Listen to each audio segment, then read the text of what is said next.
This broadcast is live.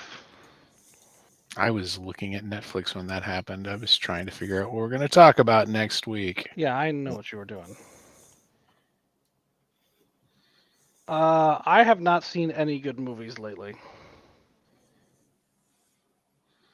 I have, but you will refuse to see it. So I do not have an interest in seeing that Ghostbusters movie. Oh, I saw that. Mitch, I haven't seen the original Ghostbusters. Oh, well, then you get to have a fresh take that no one else has. I probably just won't see this one. Well, that would be a weird thing to come in on with this movie. yeah. Well, I hadn't seen the first one, so Really? that would be a great review. I haven't seen Ghostbusters, so this afterlife didn't make much sense to me. Was that car important? I don't know. The problem is that the movie is so culturally ubiquitous that I've never seen it, but also can tell you what the movie is about and quote half the lines from the goddamn movie. Yeah. Just criminal. What was I looking at over here?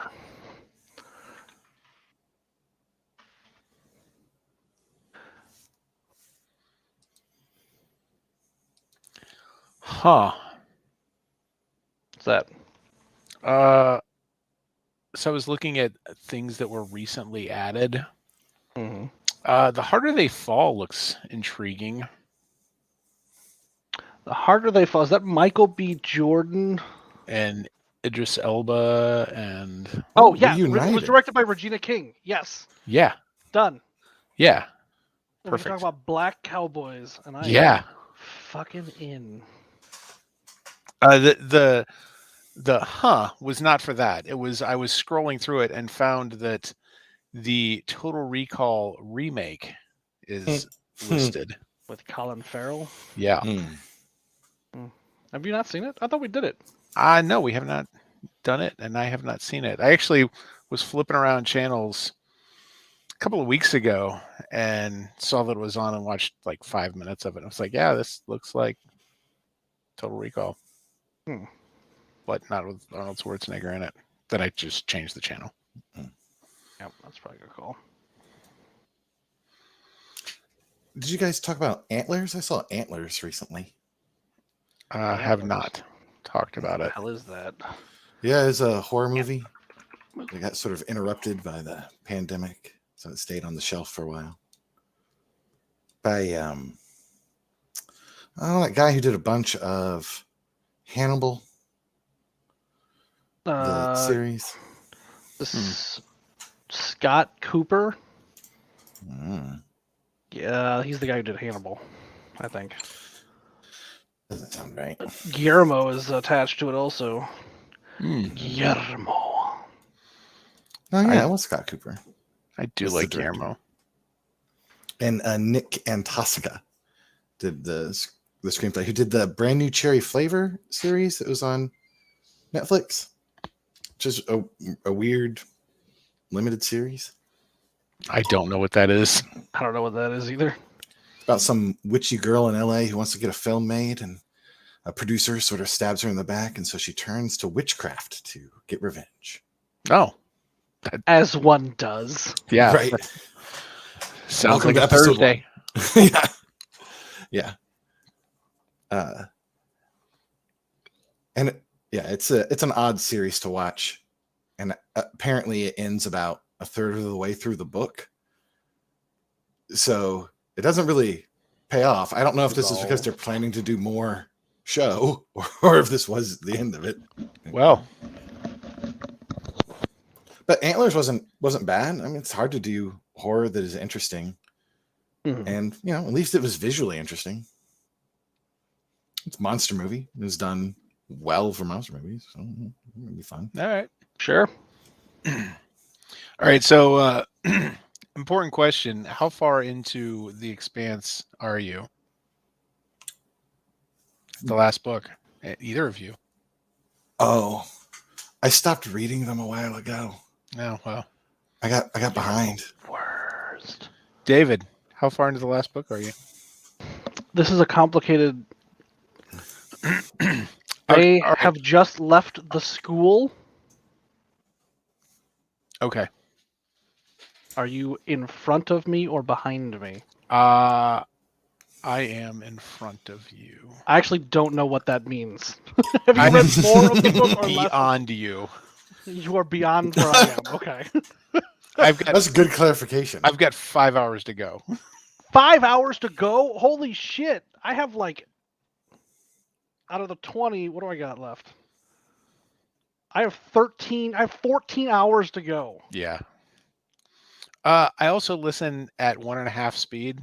Yeah, I don't do that. I want to So- savor Jefferson May's sweet basso tones and his That- many accents. Yeah, the problem is at this point, if I went back to normal speed, it would not seem like I was listening to the same narrator. Yeah. Just because I listen to everything at 1.5 times speed. Mm-hmm. I find it's the only way that I can focus. Like if I listen to it any slower than that, I get bored and check out. Just Ha. yeah.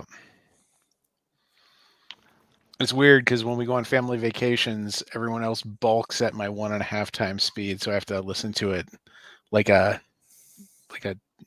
plebe. Just slow down the world that I live in for it. So when I show videos in my college, like Psych 101 course, I put them at 1.5 speed because it makes all the students watch them. Yeah. It's very funny to me see them like snap to attention at this high speed thing when they really want to try to look at their phones, but they can't now. It forces you to pay attention. It really does.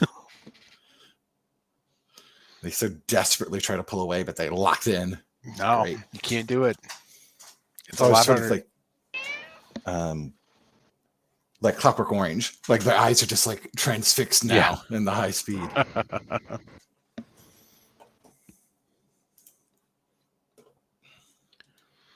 All right. We ready to talk about this thing? I was born Kick ready. these tires. Hey, this is Tony. This is Mitch. This is Mitch. Then this is David. We are the Backseat Producers.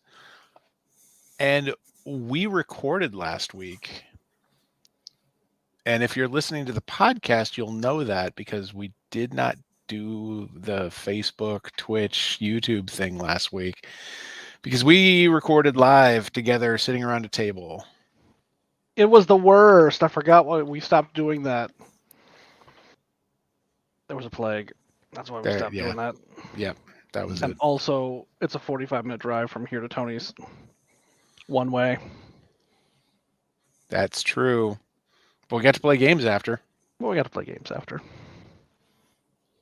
What'd you play? We played No Thanks. Then we played Road Trippin'. Road Trippin', which was fun. And then we played Dune Imperium. We did. Dune Imperium was good. I like it. Yes, it is. I want to play some more of that. Oh, nice. Romeo, you're driving me crazy. All right, so this week we're going to talk about The Eternals. An additional Marvel cash grab. Yep.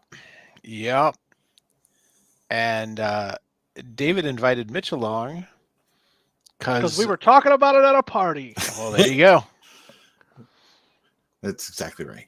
That's Mitch. I got a habit of inviting people to the podcast just persistently. It happens a lot. I met a chick at Archon for like 20 minutes, and then I'm like, "You should come out for the podcast." And then she did for like 2 years. Oh, Yep. great. Then she abandoned us for Seattle. It's probably a good call. Yep. Seattle's wonderful.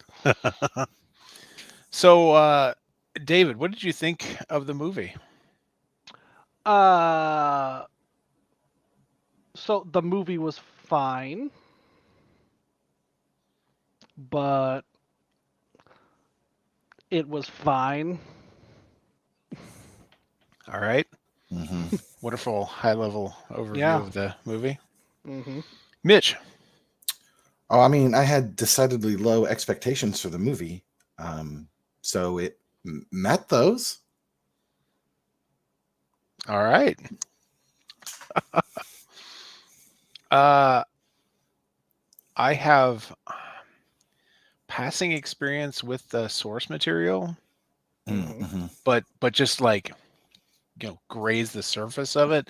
I read the Neil Gaiman limited series of the Eternals, and I did that maybe 6 months ago. So it wasn't maybe a year ago. I don't remember that. The last year and a half of it's just kind of a Yeah. But I had low expectations, and they were surpassed. But So because I did had you low like expectations, the movie? I did. I did enjoy the movie. Okay. Do I we? mean, it looked cool. It did look cool, Yep. and Kumail Nanjiani is really funny, and I will watch pretty much anything he's in. Also true. And that he did not take his shirt off is criminal. For the work he did, yeah. Ripped. His arms looked amazing, though. Mm-hmm. Because we did see him sleeveless. I just finished rewatch. So after I watched it, I was like, God damn, Silicon Valley was really good. So then I had to rewatch all of Silicon Valley, and I just finished it. And like the last season, you can tell he's starting to get some bulk in that arm region. Yep.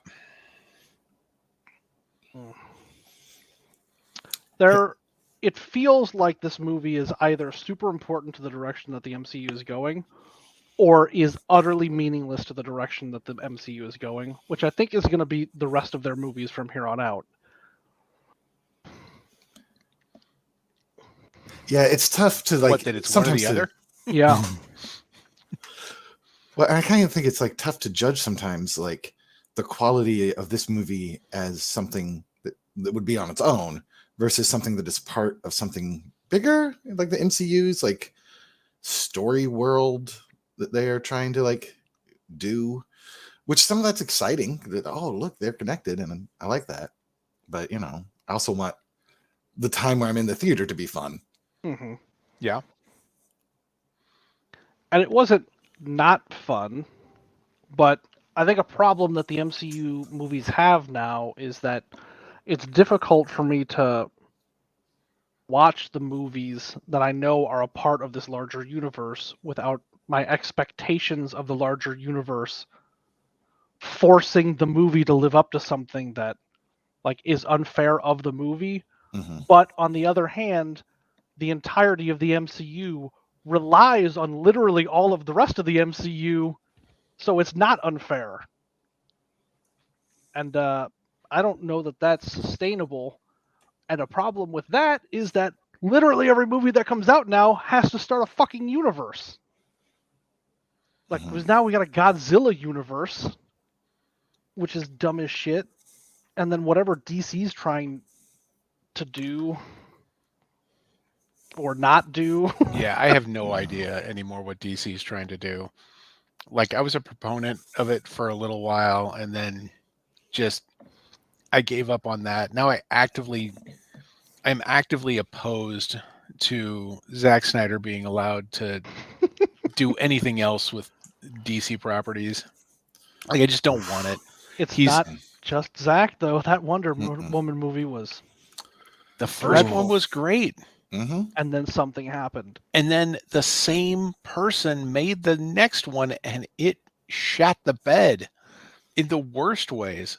Like that Serena Williams commercial where she becomes Wonder Woman is a more interesting Wonder Woman story than the entirety of Wonder Woman 1984. It's just a better movie, and it's 30 seconds long in a commercial. And maybe it's just because John McEnroe makes a wonderful cameo in it. But man, that movie was awful. Like they'd forgotten everything that had made Wonder Woman good. Yeah, like, but then they gave us Linda Carter at the end, and it was like, I had to suffer through this entire rapey nonsense. But I did get very excited at that ending. Like, Just give it to somebody other than Patty Jenkins, please. I don't understand how hard this is. You get like two people in a room. They get a piece of paper. They write a general outline with like some broad strokes where the movies need to start and what the universe state needs to be at the end, and then that's how you make a universe. It's not No, for people whose job this is full time. This shit can't be hard. no. I've often thought what you need is like one comic book nerd in the room to be like, well, actually, to like just constrain some of the ideas that people are moving characters towards. Yeah, just give me the right flavor of the character. Like, let's start with that. Yeah, You know? I don't need a brooding Superman that murders people. But yeah, I don't know. They make a lot of strange choices sometimes. I'm like, oh, that's not the character I was looking for. The problem with Superman is it could have been really good. It could have been really there were so many just a few small things to fix it. Yeah. There didn't have to be very many.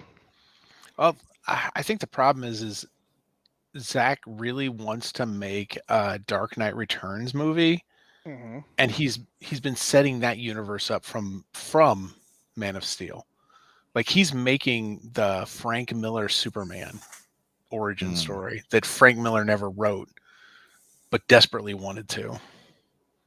But Frank Miller needs to keep his dirty fascist mitts off of Superman. Just stay the fuck away.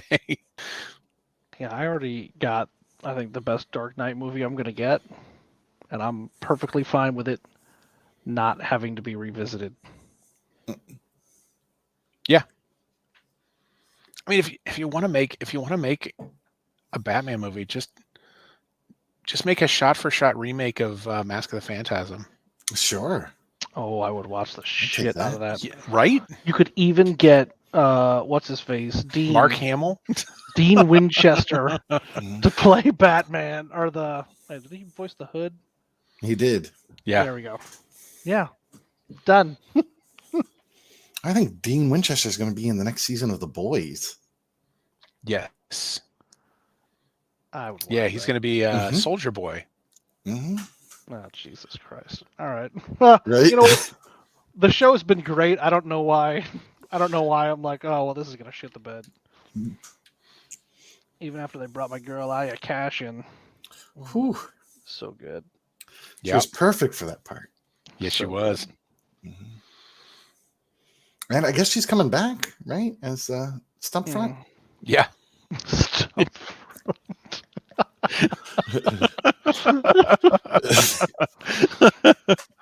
Yeah. So I'm around again. Yay. All right. So back to this movie. The people they had in the movie weren't bad.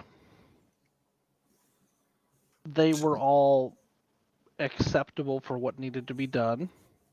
So that was fine. But like nobody really killed it except Kumail Nanjiani. I think Brian Tyree Henry is wonderful, Tony. but he's just fantastic anyway. Tony, who is that? What do you mean, who is that? Which one of them is that? He's the African American guy. Oh, yeah. Okay. There we go. Okay. Yeah. All right. Yeah. He was fantastic. But I love him from Atlanta. Yeah. He's fantastic in Atlanta as well. Playing a very different character. Well, now that they're both in the MCU, he and Donald Glover can team up. Oh, that would be amazing. It's going to be some weird gyrations to get them together, but I'd be down. I'd watch it. I think my broad statement about the movie is this movie should be the object lesson where DC learns that you can't do X-Men as a movie, because that's what this basically proved. There were too many characters that no one knows that you threw together on the screen all at once with no backstory, And there are so many of them that they have to be such grand archetypes of characters that it's like, oh, you're the fast one. Oh, you're the broody, weird asshole one who can control people's minds. Like you don't, but you get no nuance to the characters because there's just too many of them. There's just too many. The real interesting thing about it is that Marvel has a long-form TV series platform in which to do that. Yeah.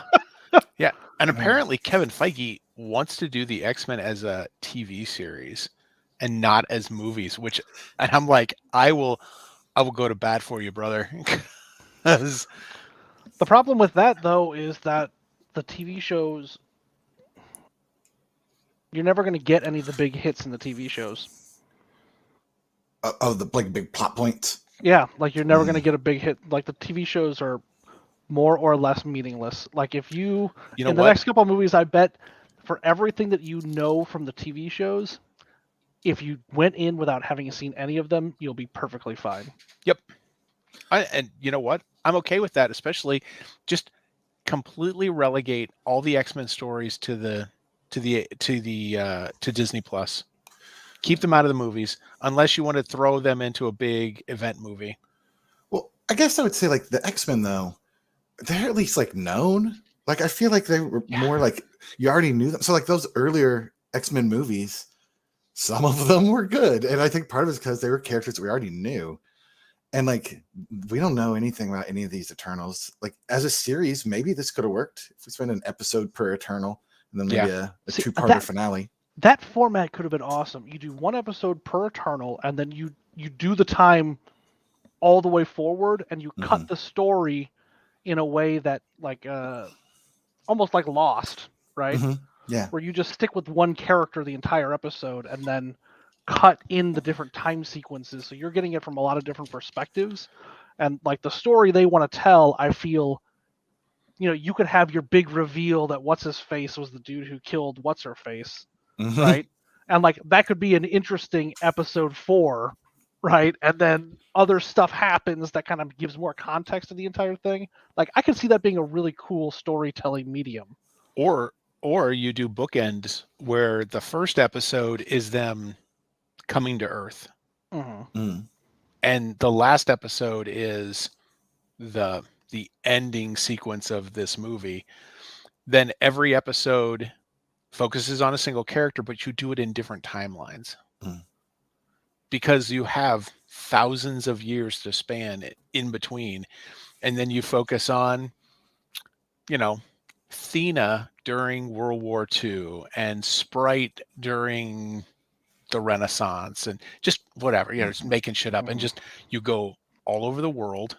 You have them be in different parts of the globe. You don't have to set it just in United States or Europe or go to feudal Japan, go to the Middle East, go to the heart of Africa. I mean, you can literally go all over the world with these characters because over thousands of years they could be everywhere, and you can really have fun with it. And like unlike a show like Sense8, which went on location everywhere, they could just shoot it all in the volume where they shoot The Mandalorian, and they could be anywhere in the world for those things. And we'd get to know the characters, and so there'd be stakes by the end. Well, and you don't have to make it strictly about a single character. You can have them interacting with some of the other Eternals in their solo episodes. You just have the focus be on one or two, just to limit the number of episodes you have. Yeah, I think you could have gone through it. I think you could have told a much better story that way. Yeah. You could have even like followed Sprite as they bounced around with all the others during different periods because they can't stay in one place for too long. Yeah. Right. I mean, there's a lot of ways you could have done this in a longer form, like in a series, where I would have maybe cared about some of the characters. Yeah. And you could have made Sprite a lot more tragic that way too, because they wanted to tell a really tragic story about Sprite. Mm-hmm. and you just get just a taste of it. Yeah, because she's like, "This is sad for me," Mm-hmm. which she tells me 3 times, and is rough. But also, this movie was like 2.5 hours long, and there were 12 characters. Right. Mm. Yeah. So what is amazing to me is that that this movie was as good as it was with all the goddamn characters. Like, That was actually surprising to me. yes, like it wasn't a bad movie, but that's a lot of goddamn characters. Yeah. Like that is too many characters to reasonably be on the screen. Like when they started killing characters off, I was like, oh, good. It makes it more reasonable for the future. Mm-hmm. And we lost like the fast one for like 400 years because of boredom. Was that the reason they weren't in the movie? Yeah, they were just waiting around deftly, just hanging out. Yeah. In the ship, reading. A just one slowly read book over the centuries.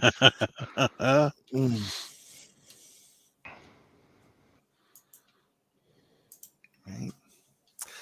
And then like the Athena character, I mean, Angelina Jolie, I guess called was like, can I be in a Marvel movie? And they're like, we got the perfect part. It's one where you say nothing, do nothing, and just sort of look cool. And she's like, all right, perfect. Yeah. And then you won't survive the movie, so you don't have to do more than one. Wait, you aged out of being Wonder Woman, so you want to be Wonder Woman, but you can't be Wonder Woman, so we're going to make you Wonder Woman. Yep. Boom. We got the role for you. Perfect. Yeah. Yeah, I was all about that. No, she was fine. And they're like, hey, Kit Harrington, do you got an extra 8 minutes? We want to put you in this movie. But he's going to be the Black Knight, and that's very important for the rest of the MCU. He's an Avenger. Oh. Great. Exciting. But I mean, like, wasn't Squirrel Girl an Avenger? We've had lots of Avengers. I don't know that really means so much anymore. He was an Avenger when, like way back. Yeah, but Shang-Chi is going to be an Avenger. We've already got like 6 other Avengers. Sure. Who isn't an Avenger now? We're also making the Young Avengers. Oh, it's too many Avengers. It's like things have been avenged. I mean, that's what a lot of the Disney Plus stuff is leading toward, the Young Avengers.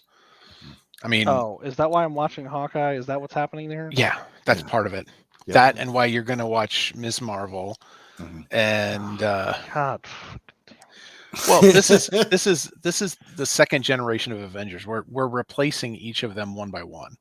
So we've got a new Captain America. We're going to have a new Iron Man. We've got a new Hawkeye. We're going to have we've got a new Black Widow. We're going to have a new Hulk. Like, they are literally replacing every one of them. I look forward to going through this every 10 years. And it'll be like the census. Yeah. And the new Thor. Natalie Portman is going to be the new Thor? Yeah. I will watch that. Good restraint. But yes, yeah, I'll watch that. Wielding that hammer. So here's an interesting thing that the movie set up or implied or is saying that I don't think they're going to do anything with, but was really interesting to me to watch. The people of Earth seem pretty fucking cool with just about everything now. A celestial just almost burst out of the planet, and there wasn't like planetary panic. A celestial rolled up to the planet, looked down at everybody, and like did the like Rick and Morty show me what you got thing. Show me what you got. And there didn't seem to be like that much panic. Like, Marvel is making some interesting statements about what the state of general humanity is that they are not going to cash in on in 2 weeks with Spider-Man. Yeah, I don't think so either. But I guess they're just, people are getting jaded. I mean, half the population snaps away. Mm-hmm. Oh yeah, a celestial starts coming out of the planet. Yeah, somebody took care of that though. It died before like we ever got a news camera up there. So Yeah, was that how it ended? They're like, oh, it's in the ocean. We're going to take some cleanup crews out there. We'll get on this. Like, Yeah, the general trauma crew rolls Yeah. up. yeah, we literally just made a new iceberg to replace the ones that were lost. So Did she turn it to ice? I thought she turned it to like a diamond looking thing. I thought it was ice. yeah, I don't. Does it matter? It kind of I mean, like the planet. If I something mean, De Beers forth would have from a the real middle, problem with it if she turned it into diamond. if something burst forth from the molten core of the planet Mhm. and got to the surface, we have problems. Mm. And like, if that whole thing turns to ice, that's bad. I mean, she just solved global warming Did she? I don't from think the so. inside out. I don't think that's how that works. Because Oh, if we're it gonna is get- ice, that ice is gonna melt. They aren't in a like polar zone, right? No. they're going to fold So- Snowpiercer into the MCU. Oh, shit. I would watch the shit out of that Yeah, though. right? Yeah, no kidding. Finally, give me a Marvel one more series I opportunity to want. watch. Yeah, one more opportunity to watch Jennifer Connelly. I'm in. Mhm. Come on.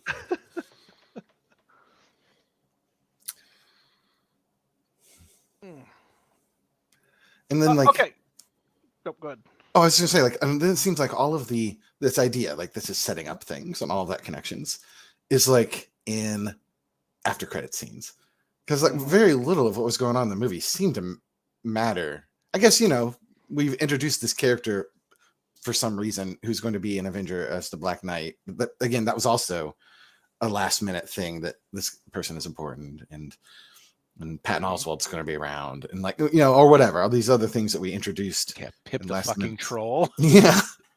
And like, that's great. But did I need the whole movie for those after credits? You know what? I was very excited to see Pip the troll on screen. Mhm. Because I read a lot of the Infinity War comics like way back that have nothing to do with Mhm. with the movies, and just seeing the Star Fox and Pip the Troll show up, it was like, holy shit. I literally never thought that I would see Pip the Troll in an MCU movie. Like if I had to lay money down, if I would like, I never thought I'd see him, except that I kind of wanted him to show up in a James Gunn movie, because if anywhere, I figured he'd show up in Guardians, because that's just the kind of character James Gunn would pull in. Well, isn't the next Guardians going to have Adam Warlock? Yeah. So like Adam Warlock and Pip, Yeah. and I don't remember who else was in that Infinity Squad. Everyone had like a stone. Oh yeah, I'm trying to remember, because it's like it has been a long time since Yeah, but I Infinity remember Watch. The those- Infinity Watch was the name of the group. Mhm. Yeah, I'm trying to. Yeah, because of the way that Infinity crossover from like whatever that was, the 90s, that was like so fantastic and did Mhm. everything. And then they totally did just drastically differently here in the films, which is great. Like I enjoyed how they put it all together. But like now they're bringing back elements from it, like with Pip and Adam Warlock. Like, wait, are we Oh gonna do shit, that's right. I thought, you know what? The Infinity Watch. So Adam recruits different people to guard each gem. Mhm. And the people that he includes are Gamora, Drax, Moondragon, Pip. Yeah. Yeah. Yeah. And that's why I was making the connection with James Gunn, just because, like, man, he's used most of them already. Mm-hmm. So that'd be fun. Yeah.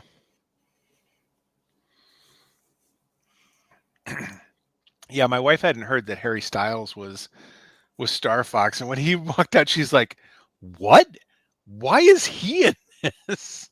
Because they're running out of people. Yeah, there's only so many humans on the planet So that many people. Yeah.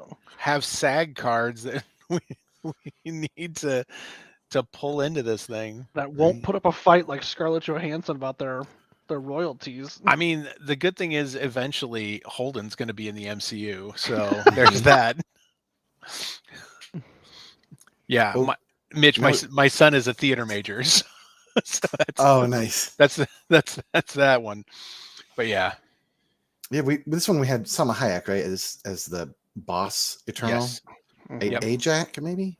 Yep. I think so. Yeah, So we could get Ajax and Nick Fury and Deadpool together and reenact the Hitman's wife's bodyguard or Hitman's bodyguard's wife. I can't yep, Wow.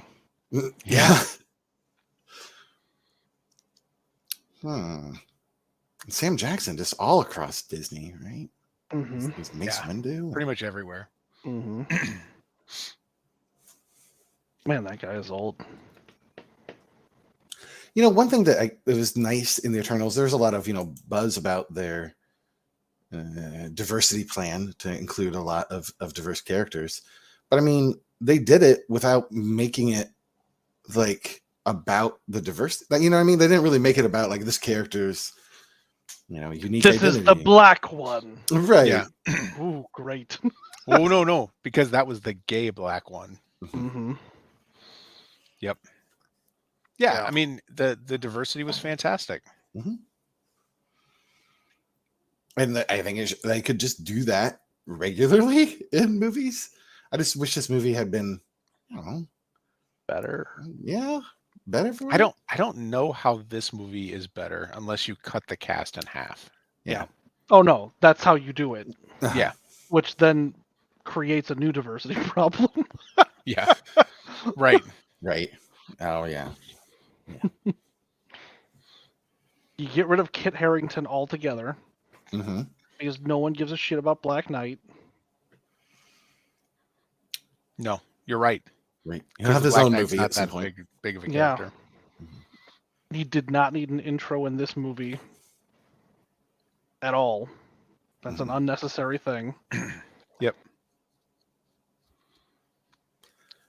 You also hear a lot of people complain about the way it fits in the universe. Like, why haven't they been involved in anything else ever? Like battling Thanos. I'm like, that. I kind of feel like that one's a silly one because like Thanos just sort of showed up. That just seemed like now he's in Wakanda and now there's a thing happening. Like, Yeah. who would have called them? Yeah. Right. Why would they? Yeah, like Thanos shows up twice and immediately launches into an attack that lasts like half an hour. Mm-hmm. I'm not quite sure what they were expected to do since most of them could not physically traverse to the place. I mean, in that time. based on their mission statement, they should have been part of the group that was helping reverse the snap. But if they knew, like, you know what I mean? Like, no one in that group knew to call an Eternal. And it's not like the Eternals were friends with, Yeah.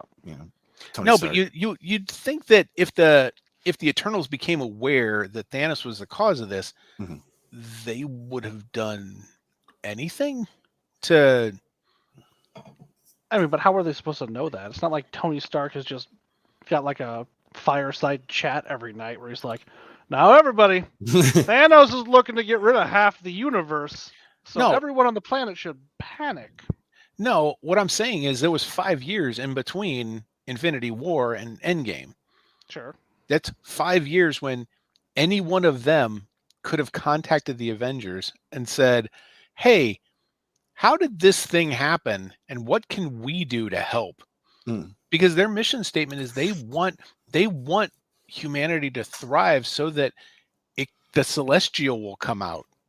Like it needs there's a critical mass that needs to happen for that.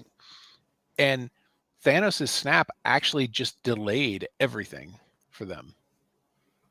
But like they seem pretty lost like after they defeat the last deviant, right?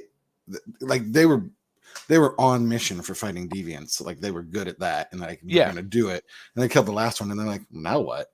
Right. Because they seemed like in conflict between each other. Like, should we control all the humans? And like, no, we shouldn't. Or we'll control some of the humans.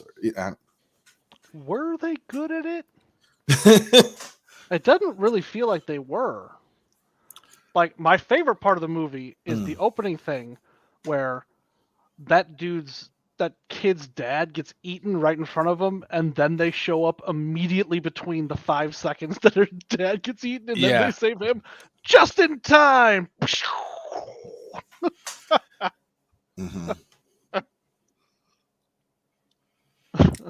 And their assortment of powers doesn't seem well thought out. No. Like, but how could you have a Superman if only one of them is Superman? And if you're going to have Superman, why not have all of them be Superman? Because one of them needs to be Wonder Woman. We'll give Kumail gun fingers. Guns was perfect for Kumail. It was. But then we have laser eyes. Yeah, which is also finger guns, but better. Right. Your power's cool. You still have your hands. Right. Mm-hmm. And I mean, so we had Superman, Wonder Woman, Flash, but why not Batman? Was Kumail Nanjiani not Batman? No. He was super rich. Basically no powers to speak of. He had finger His hands were basically gadgets. And then he just deked out for the final conflict because he's like, I'd rather just go be rich and happy. Mm-hmm. I respect that. Yeah, that's not Batman. There's nothing happy about him. Oh, no. I think he is really happy punching people in the face. Well, and what was the guy with the bad haircut who could control people? Like Druig. That's Druig. What was his like? I remember there's this conflict with conquistadors, and he's like, "We're gonna stop this," and like, "No, you can't." Mm-hmm. And then he just like hangs out in South America in the rainforest for like 400 years. Mm-hmm. Yeah. Yeah, because his big thing is like, well, we can keep them from killing each other. And then they're like, don't do that. And he's like, I'm going to go do it. And then he had like his little hippie commune. Right. Where no one will see me doing it. Yeah. Yeah. These are my 50 people and we're great. Yeah. Nobody around here in this jungle where no one lives is going to kill each other because I said so. Great. Perfect. Yep. And then missed opportunity for a Jungle Cruise crossover. It's Dwayne The Rock Johnson in. Jesus. I mean, it had missed opportunity for some cult implication. Mm-hmm. You know what? Missed opportunity for. You know what? I saw Jungle Cruise, and that was a perfectly delightful remake of The Mummy. Mm-hmm. Yeah, it was fun. It was a fun adventure show. It's very much Brendan Fraser's Mummy, though. Mm-hmm. There's so much. It is. They're cut from the same cloth in a lot of respects. Yeah, with just a sprinkle of Pirates of the Caribbean. Yep. For our antagonists, but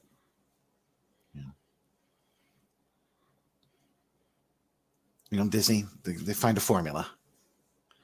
You know what? They make a lot of money. They sure do. They have found the formula. Do. Yep. Mm-hmm. An interesting news: Bob Iger's out, and his replacement has been hired. Who's taken over? She was announced today. It's no one. It's no one in the entertainment field. I think she was an executive at Procter and Gamble, or just a new figurehead for the organization.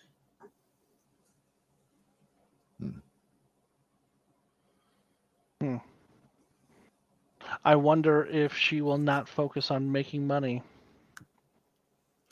I bet she will, though. Yeah. I really hope that she drastically changes direction. Like, Disney really gets into this Mars race. Like, really gets into it. We're going to launch the big circular Epcot thing to Mars. Mm-hmm. Okay. So So Bob Iger is getting replaced as chairman because he had previously left his position as CEO last year because Bob Chapek replaced him as CEO. But now, where is her name in this article that just talks about him leaving? Susan Arnold is now going to be the head of Walt Disney Company's board. What a pedestrian name. She has been on the board for the last 14 years. Let's see. An operating executive at the investment firm, the Carlyle Group, was the president of global business unit of Procter & Gamble, a member of the board at the McDonald's Corp. So she's been around the boardrooms. Business. It'll be exciting. She probably has some business pants on for those business times. Business socks.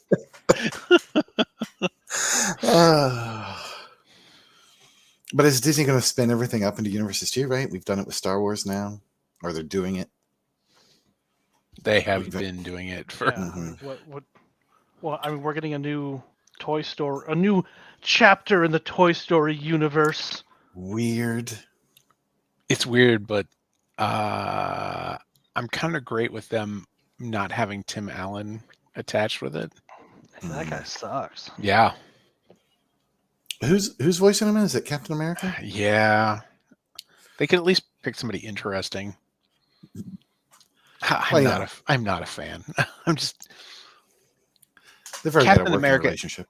Captain America is.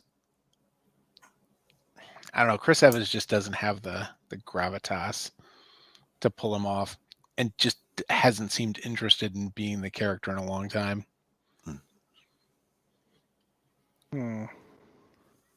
Tim Allen and Chris Evans share a birthday. Well, to infinity and beyond for them. Jesus.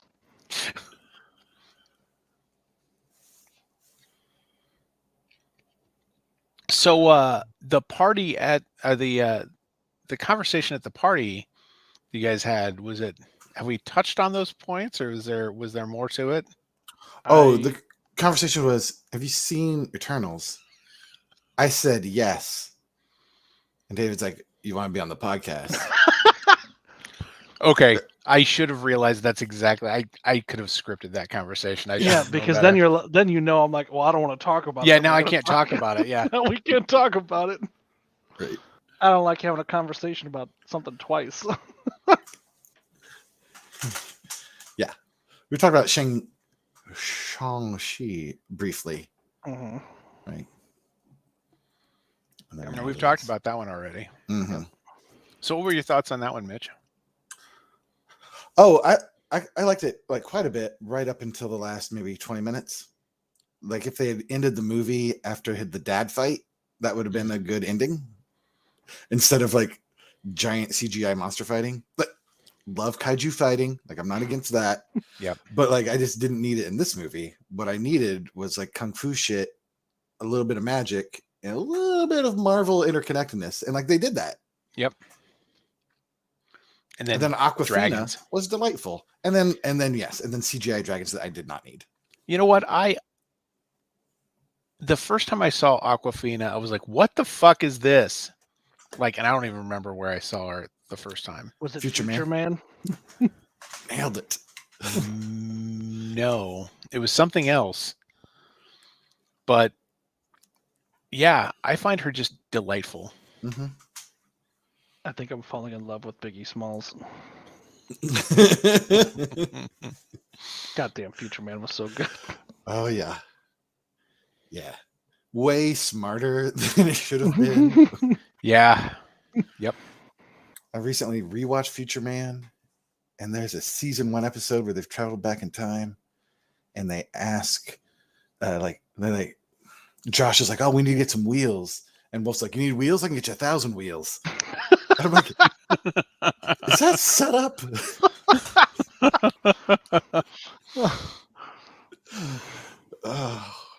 Yeah. That show's great. But I just find Awkwafina delightful, and Mm-hmm. I really liked her character in Shang-Chi also. Like the perfect sidekick. Yeah. Mm-hmm.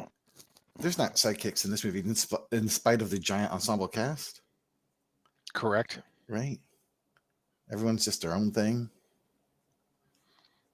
I guess Kumail's got his sidekick, his attaché. Yeah, And he was wonderful. Mhm. he really was. The movie would have been much worse for me if he had not been in it. Yeah. Yeah. And I guess maybe Kit Harington's the sidekick, but like he didn't kick any sides. He was just a boyfriend. Is Yeah. that what his job was? I can't Yep. remember. Mhm. Well, then he found a sword. And then He was sent a sword. he decided to look at a sword that he had. Mm. And then Blade like talks to him. Is that who that voice is? That's what somebody else. I didn't realize it at first. When we were in the Jesus. theater, somebody talked to him, and I was like, "Who was that?" And what's funny is like it's the end credits of the movie. So there's a number of people have left. Somebody about 5 rows back was, "That's the Black Knight." I was like, "I know that. I mean the guy that's talking to him." Then about 7 seats to my right, somebody goes, "That's Blade." I was like, "No shit." He goes, "Yeah." Yeah. My wife is just Fucking nerds. I'm like having this shouty conversation with everyone in the theater. It was wonderful. Man, I'll take a Blade movie. Well, that's I feel like I'm getting the best Blade Mahershala I'm gonna get. Ali. Mm-hmm. Yeah, Mahershala that's it. Ali is Blade. Yeah. Yeah, he actually he went to Marvel and said, "I am going to make the Blade movie," and they're like, "I'm sorry, what?" And then he like put his Oscar down on the desk and said, "Excuse me," and they said, "Yes, sir." And I'm paraphrasing just a little bit, but that's the reports are that the conversation went kind of like that. That guy is super talented. Yes, he is. Mm-hmm. I've been watching that guy since he was in the 4400 in like the early 2000s. Wow. Yeah. I did Well, not he watch already, that show. worked the Marvel a little, and Luke Cage. Mm-hmm. Good in that. Yep. Yep. Until they inexplicably fucked it up.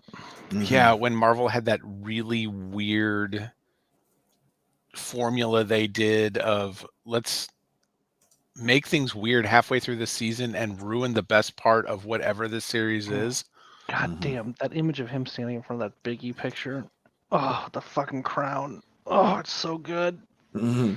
Oh, it's Yeah. so good. Why are they fucking up so bad? Yep. Yeah, that was so unlike Shang-Chi, the Iron Fist movie or series, right? What I wanted was kung fu shit, and that's not what they gave me. Nope. Mm-mm. So They gave me it's too bad. rich white whining. Right? Like corporate backstabbing? Like I didn't need this. No. This is not fun. So if we're getting a Blade movie, I also saw a trailer for the Morbius movie. Morbius the Living Vampire. Yep. Right? That's With a Jared Leto. Sony universe one? Is it in the MCU? Yes. Jared Leto's tedious. Because like Michael Keaton's sort of in it. Is he vulturing? Like, Yeah, what's happening here? that's Sony's playing some weird fucking games because so they did the whole Venom thing that we're gonna have Venom, but not based on Spider-Man, which is right weird. So then they have Venom 2, then Right. Morbius is coming out, and I believe they've got a Craven movie coming down the pipe. Just going through the whole Spider-Man catalog. Yeah, well, I mean they have the catalog, so yeah, I don't know exactly what's going to happen. I think what Sony and the MCU need to do is, and as much as I love Tom Holland as Peter Parker, is just, you know what? Kill him. kill Tom Holland, Peter Parker in the MCU, Mm-hmm. push him over to the Sony universe, let them do whatever they're going to do until they fuck that up. We bring Miles Morales in because we've already we've kind of introduced the Shocker. We can just slide Miles Morales in there. You know, Fox and Marvel worked out a deal for Quicksilver, so they could each have their own Quicksilver. Sort of. Yeah. I mean, technically, both of them had Quicksilver and both of them had Scarlet Witch. They just immediately did away with the other. Well, and it does seem like we are moving toward a Marvel Cinematic Multiverse. So you can even spin out. You don't even have to kill Tom Holland as to say he's in this other universe now. Well, you kill him out of the MCU. Like you make him you make Peter Parker, Spider-Man a non-entity in the MCU. So the first Spider-Man movie happens pre-snap. There's Shocker. He had a nephew at that time that we don't know his age because he was gonna get a toy for his nephew, and his nephew is Miles Morales in the comics. Right. Is it and Prowler? Yeah. Prowler. I'm sorry. Yeah, it was Prowler. I think I was saying Shocker. It's Prowler.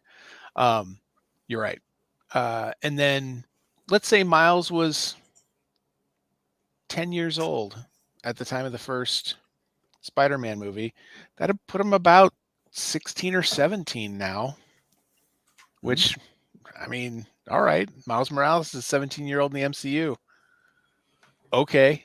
He could actually be a contemporary of Peter Parker's, the way they've done the aging and things like that. He could be a freshman while Peter's a senior. Like, that would be hilarious. Then you remove Peter Parker, push him over with, they're doing all this stuff with the Sinister Six. They're apparently putting all the villains back on the table. And right, for this new Spider-Man? Yeah. There's I haven't read any of the articles, but I've seen headlines that apparently they're already working out another Spider-Man trilogy with Tom Holland. I had seen that too. All right. Listen, I'm just very excited about Alfred Molina. Yeah. Because that dude looks like he fucking loves being Dr. Octopus. He nailed it. What's your name? Otto Octavius. Ah! Yeah. Because that's one of the best of the comic book movies with Spider-Man 2. Past the origin story, all the deep character stuff. Yep. Tobey Maguire is fine. He didn't banter well, but whatever. Can't get everything you want. No. Back when Aunt May wasn't hot. Right? An odd choice. Maybe she'll get her own spin-off series. Her and Jon Favreau. Yeah. Right? Have it be a romantic comedy. We could do it like a travel log. We'll just have their date nights in New York, and we'll just different venues, different places they do. Just make everything an MCU property. We're getting there anyway. Just this Morbius thing is distressing. Why? And it comes out in like less than 90 days. Why is this distressing? Because it's getting larger, Tony. This Marvel diaspora just gets larger.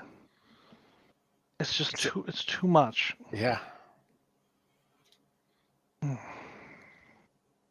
But I know inside of me, and often also on the surface, is a deep nerd who is very excited that there's going to be so many tiny details for me to mention again and again, how they are similar to, connected to, and adjacent to other tiny details from other films.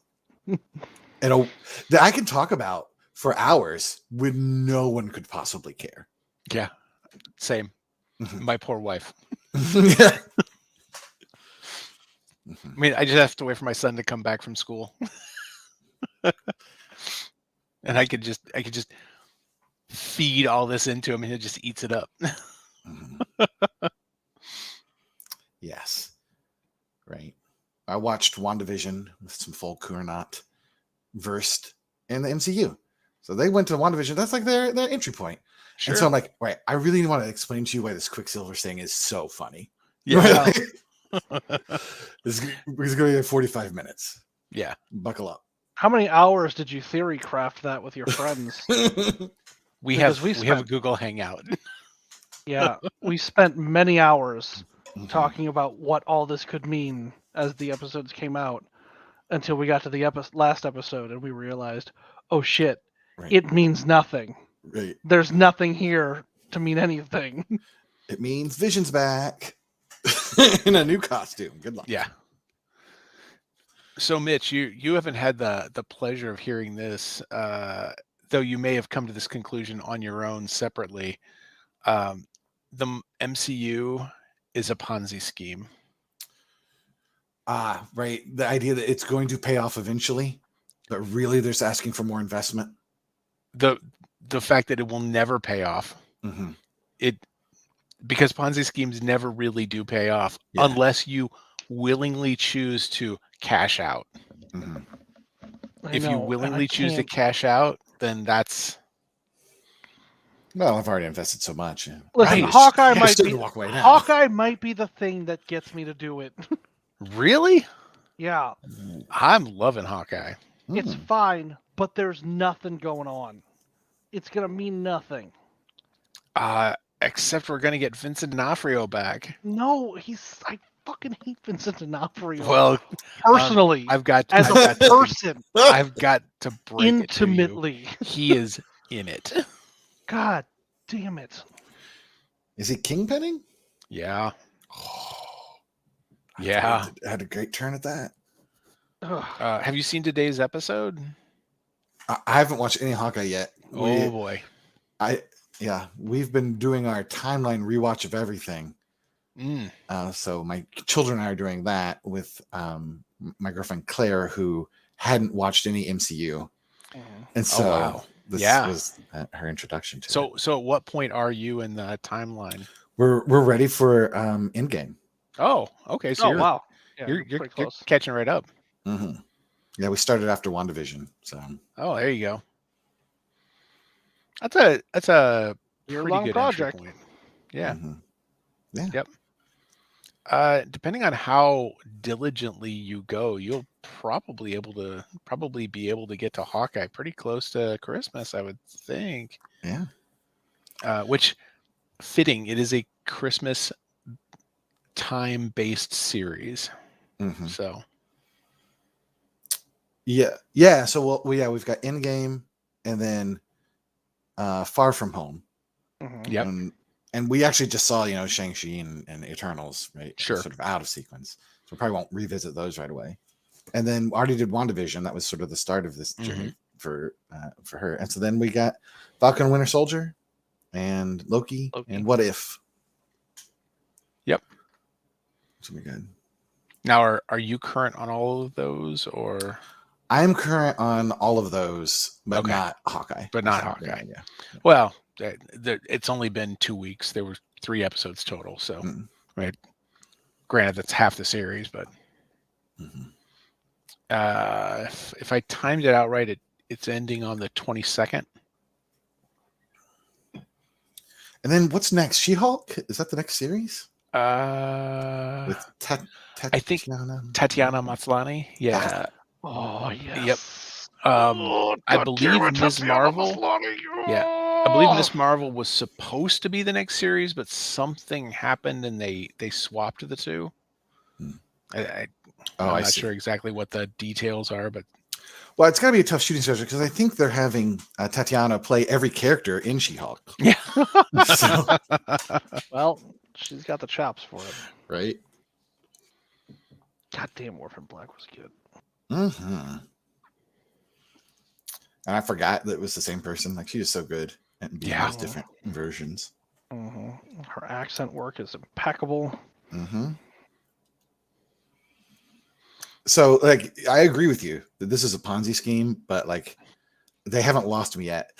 Like, you know, you mentioned it earlier, like the DC shows that were on the CW. Like I started with them. Mhm. Right? I was into Arrow and Flash, and then like the crossover shows that they were doing, and I'm like, I'll watch more of this. And then like for some reason they hit some sort of critical mass where like I can't invest 6 hours a week in this anymore, and Yep. just all of it. Like I didn't feel like I could watch just one, so they all went.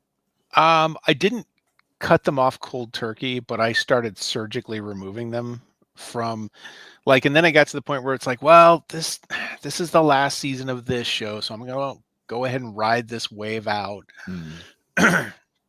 So like I mercy watched Arrow, the last season or two of Arrow, then I hate watched the last season of Supergirl because Jesus, that was like you could tell like the actors gave up during that season. Like just some of the characters were just mugging for the camera when in the first couple of seasons they were really serious. Like the dude that played Martian Manhunter was really good in the early seasons, and he was just not a good actor in the last season. And then they just started, like you said it earlier, where this Eternals was a diverse cast, but they didn't feel the need to wave flags, you know, wave diversity flags everywhere. They're just like, this is just who this person is. And like when what's his name? Fastos is out in the yard playing with his son.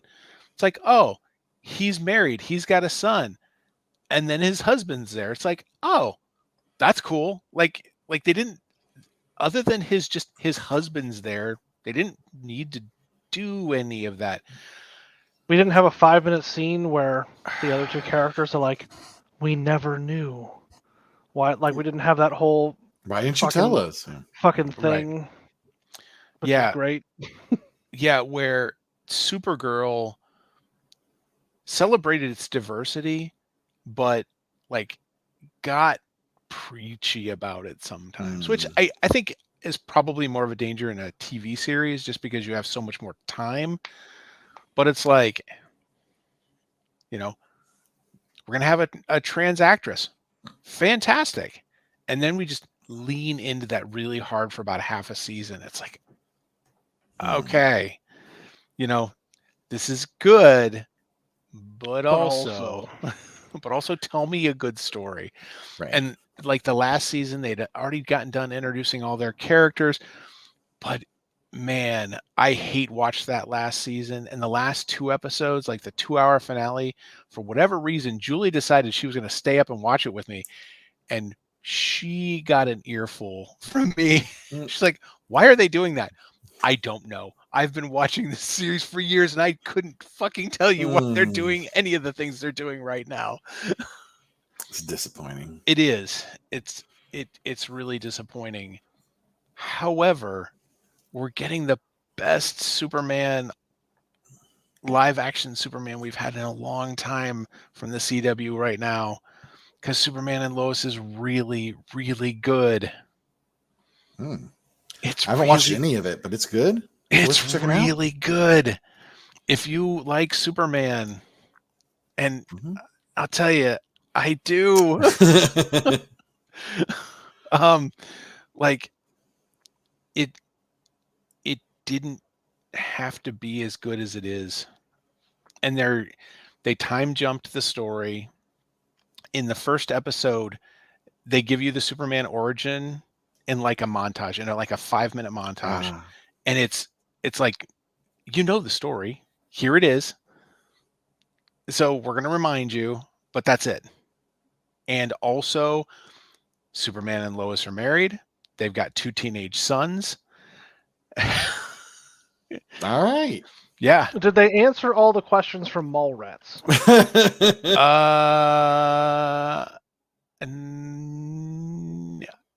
Never. Not in this series. Not in this series, but they did. They like in the super, like in one of the crossovers, they sent Superman off-world with Lois to basically, like, I can't remember. I think it was like Kandor. So he doesn't have his powers, So like we're gonna go off and live in this place for a while, and the presumption is that's where she gets pregnant because he is powerless. Because good workaround. yeah, Otherwise, it- the kryptonite yeah. condom problem. right. Man of Steel, Woman of Kleenex. Right. But yeah, it's really good. Like, and they do things that that are really respectful to the characters. Like Superman is trying to be a parent, and like he has to kind of go back to, all I have is my human parents and the example they set. But this is the 2020s, and I've got teenagers. So, like, yeah, he's not perfect at being a parent, but the kids aren't insufferable, which would be so easy to have insufferable teenagers. And Teenagers. they make stupid, they make stupid choices like teenagers do, but they're good actors also. Like, so it's like, it's realistic in that. I mean, I've got 2 teenagers now, so I know a little bit of which I speak, but it's really good. And some of the DC stuff has been good, and like there's a lot of bad. But like I liked Doom Patrol. I do watch. I love Doom Patrol. I like Titans. Oh yeah, season 3 of Titans is really good. Yeah, and like so these things look great, and then the DC animated universe has been like great for a long time. Yep. Superman Red Sun was the one that I thought was a lot of fun. Yeah, lots of interesting things, and like I wonder if Marvel will like Marvel's bringing back the '90s X-Men cartoon. Yes, for another season, and I'm 100% in. Yeah. And like, are they going to do it for me? Is it like Kevin Smith's He-Man? Is it going to be for me, or is it going to be for my kids? I wonder. I have had the X-Men cartoon on my Disney Plus queue to watch like since launch day. Mm-hmm. I think those were out there on launch day, and I haven't gone back to watch them. Pretty sure I only watched the first season of it. Oh, I was all in. My problem is I was too much the wrong kind of nerd at the time, because I was like, I had the X-Men comics. I have most of the run from 94 at the time to current at the time. So when this came out, I was like, this doesn't make any sense. This grouping of X-Men is just bullshit. Like, so you're most nerds. I was the worst kind of nerd at the time. So like I rejected it. Yeah, I rejected it out of hand. I watched it. I watched it for the first season. I had the VHS tapes, but I bitched about it every time I watched it. But it was also, there's also the time when we were starved for any of that kind of content. So also true. You had to watch anything, regardless of whether you liked it or not, just to get the ratings, because you hoped for more. And now we've got nothing but. Nothing but.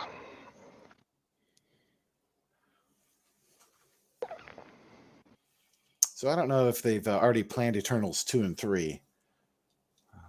I don't know if they're going to continue with these characters. I think these characters will end up disseminating throughout the universe. I have a hard time believing we're going to see these characters together in another Eternals movie. I have a feeling they're going to show up in places like Guardians of the Galaxy and in Thor. Yep. I just get the feeling that, and maybe even some in like Multiverse of Madness. Because whatever Phase 5 is going to be, because by then we're going to have Blade in the picture. We'll have had, we'll be past all of those things. Yeah, I just don't know where it's going after that. But it just seemed like a weird choice to make this a movie, because like I remember when they announced Inhumans as a project. I'm like, they just don't have X-Men, so they're going to try to make it with Inhumans? That's exactly what they did. That is Right. 100% the plan, and it failed. Oh, so bad. It was so bad. So then I thought when I heard about Eternals, I'm like, are they trying again? But they have X-Men back now, right? They bought that back. X-Men is back. They own X-Men now. There's rumors now that that Hugh Jackman's going to be in Multiverse of Madness. Oh. Yeah. Okay. But he's going to be in like as his character from movie 42, like with the chin balls, not as Wolverine. Right? Jesus, that's a fucking weird movie to reference. No problem. But I was just like, why would Hugh Jackman do this either? Right. He makes choices. Yeah, but you know what makes it easier to make the choices you want to make is money. Also true. Yeah. And this was a story that I heard this week about Ghostbusters that I didn't know. Your favorite person, David, Bill Murray. Bill fucking Murray. Yeah. Bill Murray apparently did not take a paycheck for Ghostbusters on the condition he knew it was a turd. Far from it. He really wanted to remake the movie The Razor's Edge. And that was his bargaining chip. I will not take a paycheck for this if you let me remake the movie The Razor's Edge. And they did. And man, financially, he made a bad choice there. He seems to be doing all right. Yeah, he does. But that was a bad choice. And he's coming into the MCU. I heard that. Yeah, he's like in the next Ant-Man movie. Yeah. Either that or he was just trolling it was a German interview show that he said that on. But yeah. I mean, it's Bill Murray, so he could have been just trolling. Yeah. Well, that might be a perfect jump off point then. Do I finally have a reason to get out? Oh God, I hope so. You won't. I'm too bored. And they just produce content. They do keep producing content. I'm so bored. And it's also content that's very easily complained about, which I also enjoy doing. So not only does it entertain me while I'm watching it, but then later I get to complain about it, which I also enjoy doing. So it's like a twofer. It's also widespread enough so that when you start complaining about it, people understand what you're complaining about. Yep. Now it's too permeated into the zeitgeist. Yep.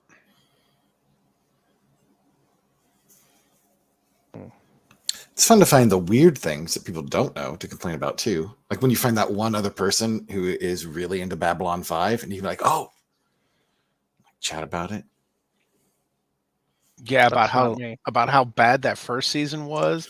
I know. And either that first guy was a brilliant actor playing the role that he played in the first season that they explain in the third, or he is such a shitty actor that they found a reason to explain, and it took them 4 more seasons to figure out a good explanation for why this guy's just such a terrible actor. Could go either way. JMS is a skilled writer. He could. He kind of is. And he's making more. They're making more. They're making more Babylon 5. I'll take it. I will too.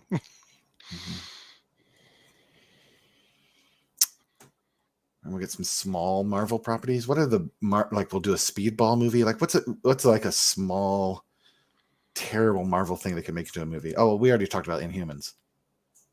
Yeah. Yeah. Well, they've done some small properties like that.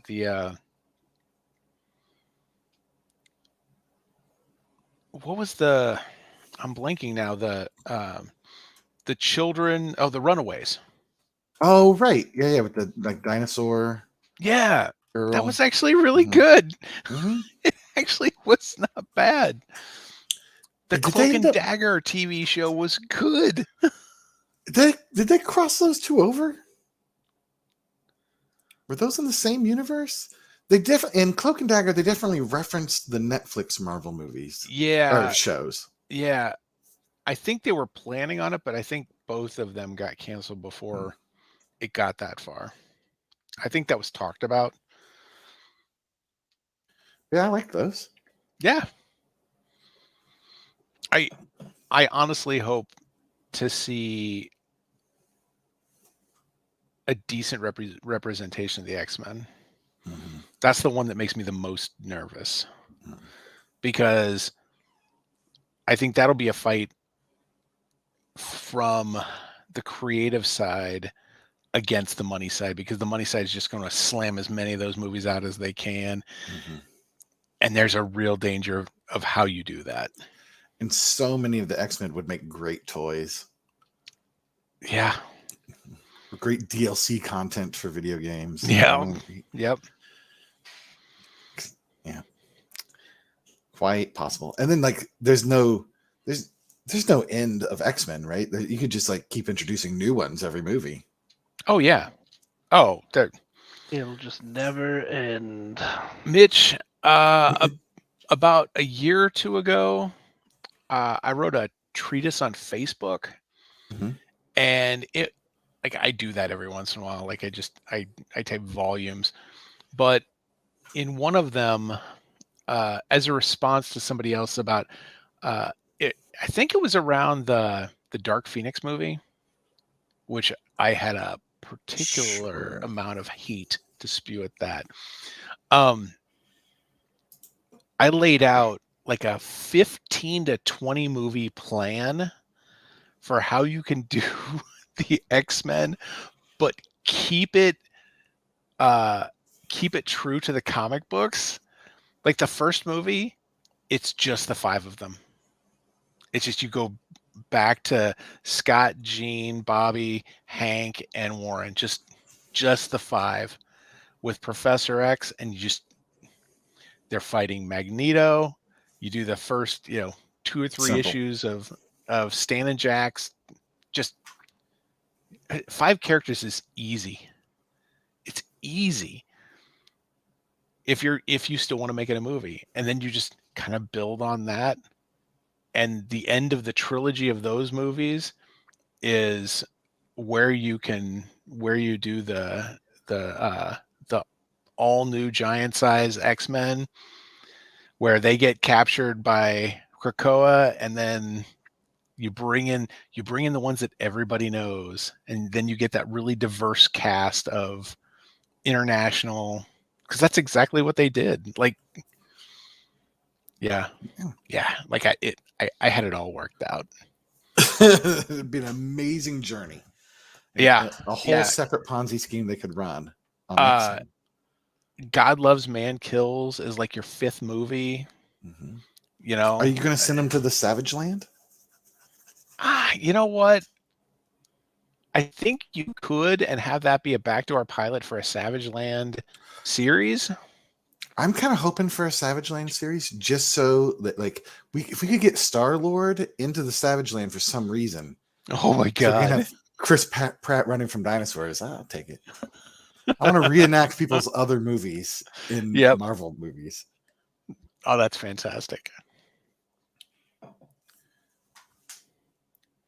Here's a good one. Got somebody commenting. If you were to refer a DC or Marvel show to someone, which one would it be?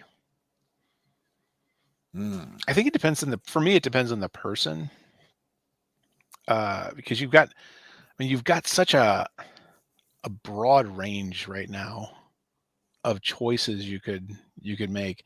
I mean, if it's somebody who is more into comedies, Ant-Man. It's kind of a standalone movie. Guardians of the Galaxy. This is a show, not a It's movie. not a film. My answer will be show. Watchmen. Oh, the Watchmen series that HBO did was fantastic. Mm-hmm. It was. I think anyone really could watch was. that and enjoy it. You don't even need to have seen anything before it. Maybe in a similar vein, I really liked the Jessica Jones series. Yes. Yes. Great choice. Mm-hmm. Jessica Jones was good. And themes I think are approachable for a lot of people. Mm-hmm. And most of it's good. There's just a couple episodes where we're just filling some time as we like. Yeah, try to but wrap it up. the first season of Jessica Jones is the most consistent Netflix Marvel series. Period. Yep. Season. Any season they had. That first season of Jessica Jones is the most consistently good. Yeah. Yep. Half of the first season of Luke Cage was really good. Half this first season of Daredevil was good. None of Iron Fist was good. Maybe the one episode that RZA directed where it's a kung fu battle, because that was the one time there was kung fu, but like I agree. I like the first season of Iron Fist. Oof. But it's because the truth it spoke about the character from the comic. He's a terrible character. That's just it. Like, the complaints of the character are the character as it's written. Like, that's a problem. And I think the problem the TV show had was that when they made it, whoever was like running that show didn't realize that the focus should be just on how shitty Danny Rand is. Instead of trying to make him a hero, you realize that he is a whiny little punk who needs to change. Like, that's the point of the character, but they never, like, I'm a whiny little punk and I'm gonna kick everybody's ass. And it's like, that's not the point. You headed toward the point and shot straight past it. You know, I guess if the friend I was recommending it to was like a weird, like into weird, then I think Doom Patrol is a good option, right? Alan Tudyk is fun to watch in any role. Yep. Yeah, and like, as weird as season 1 is, season 2 jumps straight off the rails, and season 3 just keeps going. It just keeps going. And if you're into weird, but you like ghost sex isn't your thing, I think Legends of Tomorrow. It is Doom Patrol light. I think you've described a Venn diagram that doesn't exist. Like the person who is into weird but not ghost sex. I mean, well, I think they're into weird, but maybe not old enough to handle ghost sex yet. Like, a weird 10-year-old. Legends of Tomorrow, like, set you on the trajectory so that in like 5 or 6 years, then go watch Doom Patrol, because you're just going to graduate. Like, you've leveled up. Son, you think you saw weird? I'll show you weird.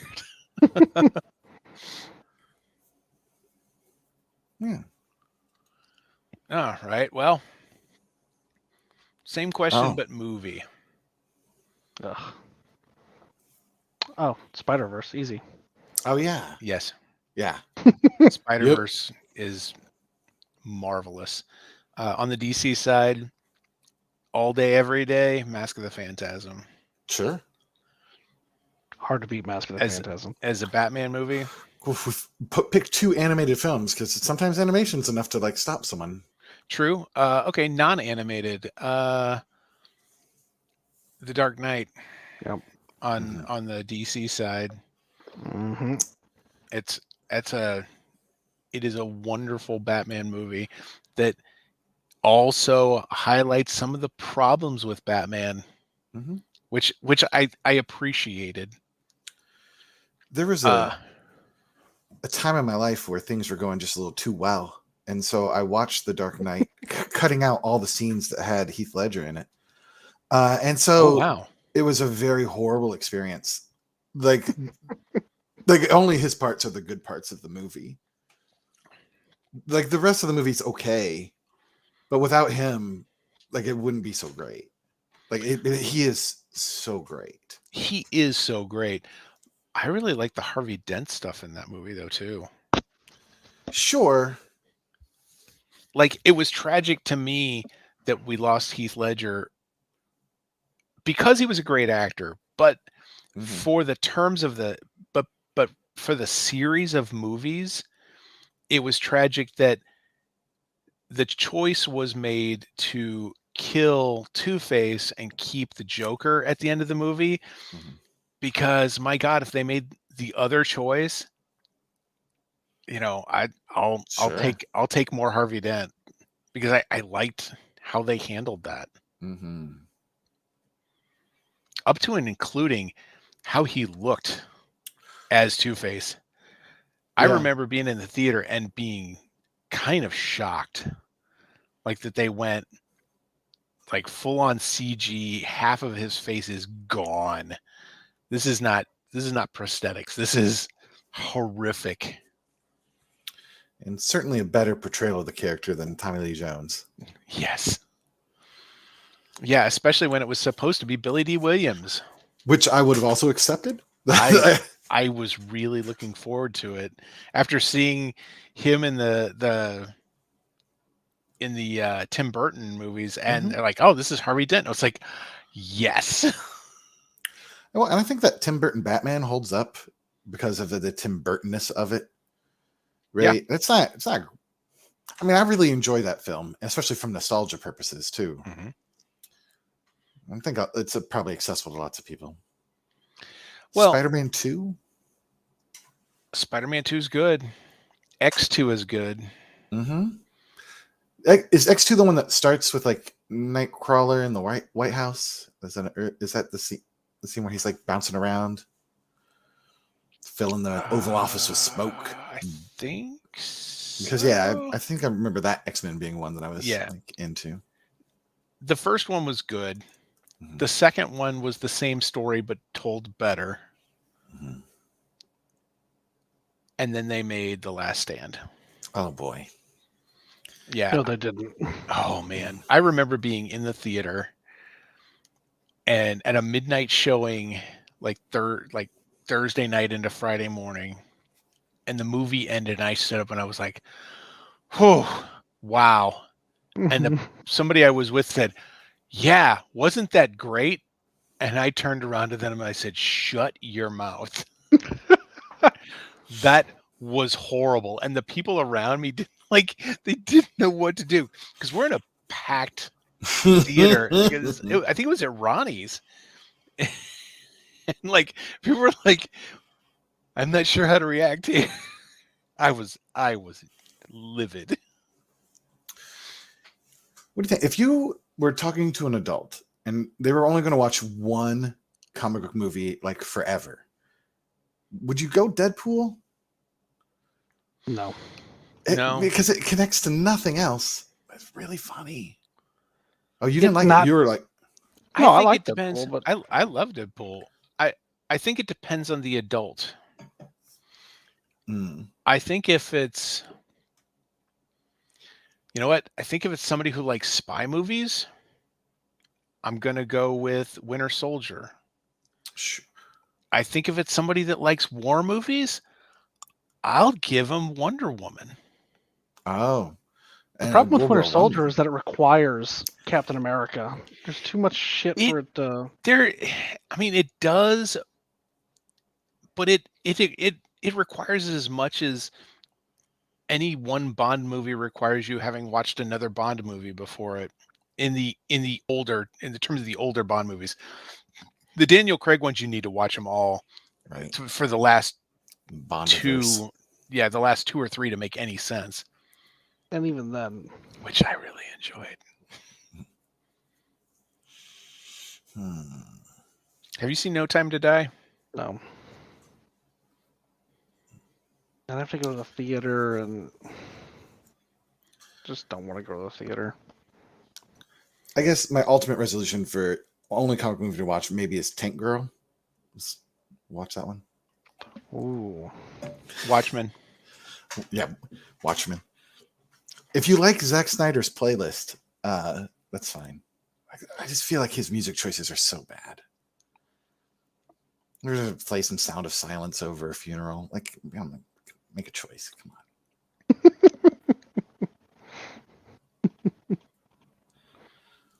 But it was a real fun movie. Oh yeah. Maybe I would have preferred Giant Squid, but I see why they didn't. I was happy with them not doing the giant squid. I was fine with them not doing Giant Squid, but I think he kept too many artifacts from the comic book that lent into the giant squid. Like Bubastis. Why did we need to know that he was manipulating genetics if we're never going to use that in the payoff at the end? Like, it was unnecessary. Like, you don't need it at all. Like, it's there for no reason except to foreshadow the fact that he can manipulate things at a genetic level to create completely new life forms. But now we're going to make it about Dr. Manhattan, which it's an interesting take, but it feels like it's forcing Dr. Manhattan into being a bad guy when just his general malaise over humanity was enough to make him kind of a bad guy. Well, if these were the best, what's the worst? Oh, Impossible. Catwoman's pretty bad. Mm-hmm. Elektra's pretty terrible. Mm-hmm. And I know I'm gonna say I'm saying a lot of the female superhero movies, but the fact is they just didn't give them good stories to tell. Mm-hmm. They and it's this series of that was going to be the next question. Yeah.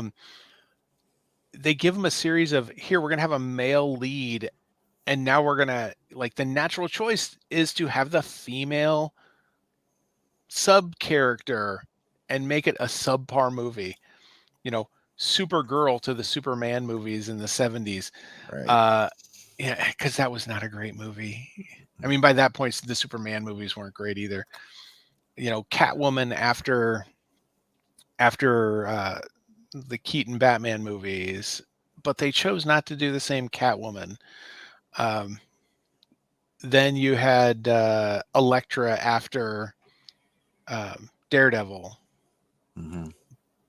The theatrical cut of Daredevil wasn't a great movie. The director's cut was considerably better. But then you make Elektra? It's not.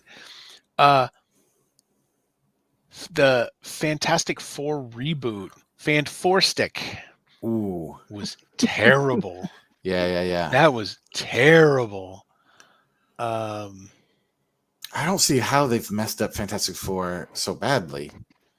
It seems like an obvious property for Disney as a family of superheroes. I mean, they did The Incredibles. Can we just get Brad Bird to make us a Fantastic Four movie? Well, I mean, kind of already did. I made 2 of them. Right. Just fold them in. You might as well. I mean, it's all Disney properties. They could show up in the Multiverse of Madness. That would be amazing. It'd be so great. You just have that hand stretch out, right? And then you follow it back, and you realize it's Elastigirl and not Mr. Fantastic. That would be, man, that would be such a kick in the sack to the nerds. Oh, I would love good. It. And they own the property, so they could just keep doing stuff like that, right? Like putting Pinocchio's soundtrack into Avengers 2. Like, they could totally do it. Like, product integration. Good job, Disney. I think within the MCU, for me, the worst movie was Thor: Dark World. Oh yeah, I think mean, it's that's- easily the worst. In the Yep. MCU. Yeah, Easy. Yeah. I know a lot of people hate on some of the Iron Man movies, but I actually liked all three of them. So in this rewatch, right, I was ready to like hate them again. Yeah. But like Iron Man 2, the stuff with Mickey Rourke isn't good. But like so much of it is. Like this introduces Black Widow and her parts were cool. And the guy playing Hammer, Sam Rockwell, is amazing. I wish we had more of him in the MCU. Yeah. Like did you they watch didn't kill him, so he's still around. He's still around, and you actually can see him if you've during your rewatch. Have you watched Hail to the King? It's the short. Oh, it's the no. short that it's. I believe it was featured on the Iron Man 3 DVD. Oh, because you know how they were doing some of those shorts, and there's one about Thor's roommate or something on one of the DVDs. Oh, right. Yeah. Which I haven't seen that one. I'm aware it exists, but I wasn't buying the Blu-rays or DVDs at the time. Mm-hmm. Or when the kids would get them from a grandma or grandpa, they would be like, "This is the most stripped down version of this you can get without any of the special features," that kind of thing. Which was fine because that kid watched the shit out of things. I swear he managed to. He almost killed us with Spider-Man 3. Yeah, so Hail to the King is the story of Trevor Slattery in jail. Oh, okay, great. And the real Mandarin coming after him. And at one point they're like, he's in jail, and then like Hammer's right there. So Sam Rockwell's just there. Nice. Yeah. Yeah, because I love that dude. Sam Rockwell is great, and every time I see him, so I'd be happy to see more of him. So Iron Man 2 was not nearly as bad as I had like remembered it being, I guess. Sure. And I thought that also in the bottom tier of MCU, I think Black Widow deserved a lot better than what she got in that movie. Like, it wasn't a Black Widow movie, right? I mean, that's the problem. I think the biggest problem is they didn't know until they were making, like, it didn't feel like they knew until they were making Endgame that they were going to kill her off. Mm-hmm. They could have given her that movie before Endgame, mm-hmm. and it would have been like everything would have been more impactful. That movie would have been more impactful. Her death would have been more impactful. Like, yeah, it would have been like in any TV series ever that people are going to die in. When it's like, wow, we're sure getting a lot of this guy's backstory. He's featured in a lot of emotional beats in this particular episode. Oh, he's dying. Like, and yeah, all right, we know it's coming, but it would have given you something of the character.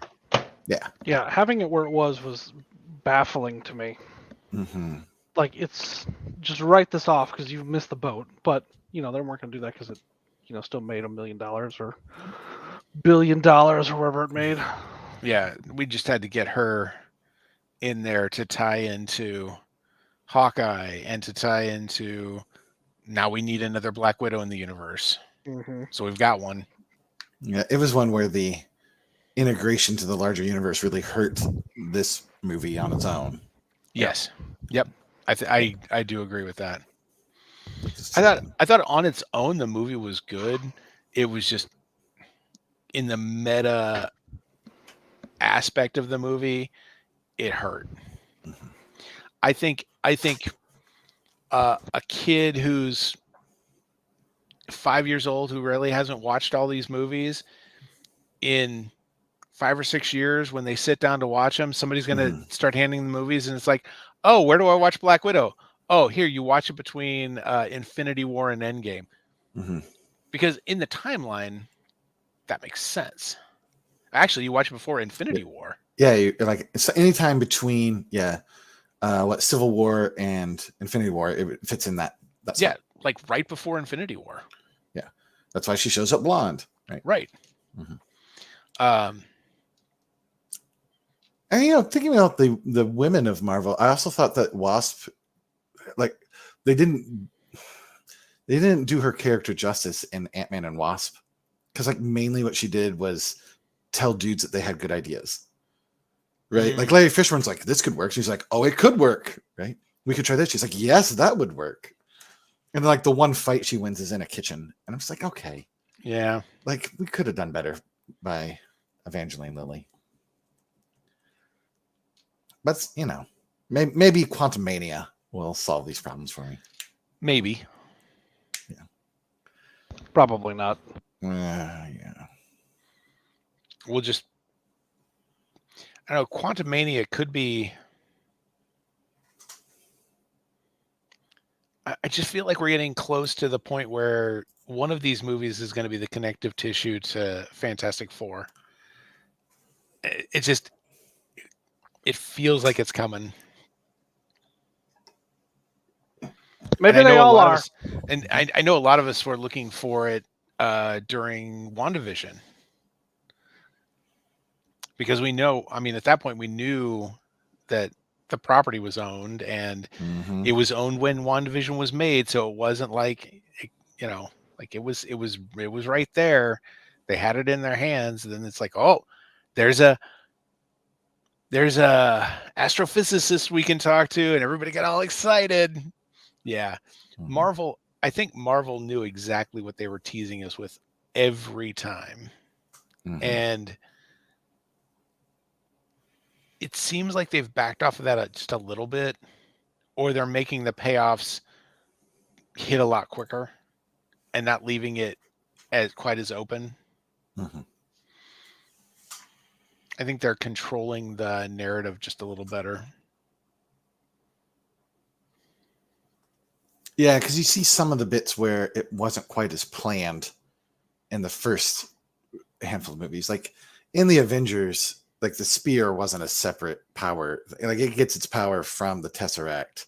That's they say that explicitly, like in the movie, and then later we're like, nah, it's also an Infinity Stone. It made a lot more sense for it not to be, because otherwise it's like Thanos being like, hey, I'll send this Infinity Stone to this other Infinity Stone. I mean, I got one. Let's just put it in the wind. Right. Seems weird. But I guess I like that sort of fan theory that it's like shooting the moon. Like you can't let everyone know what you're going for until you swoop that through. Oh, which is better, DC or Marvel? No.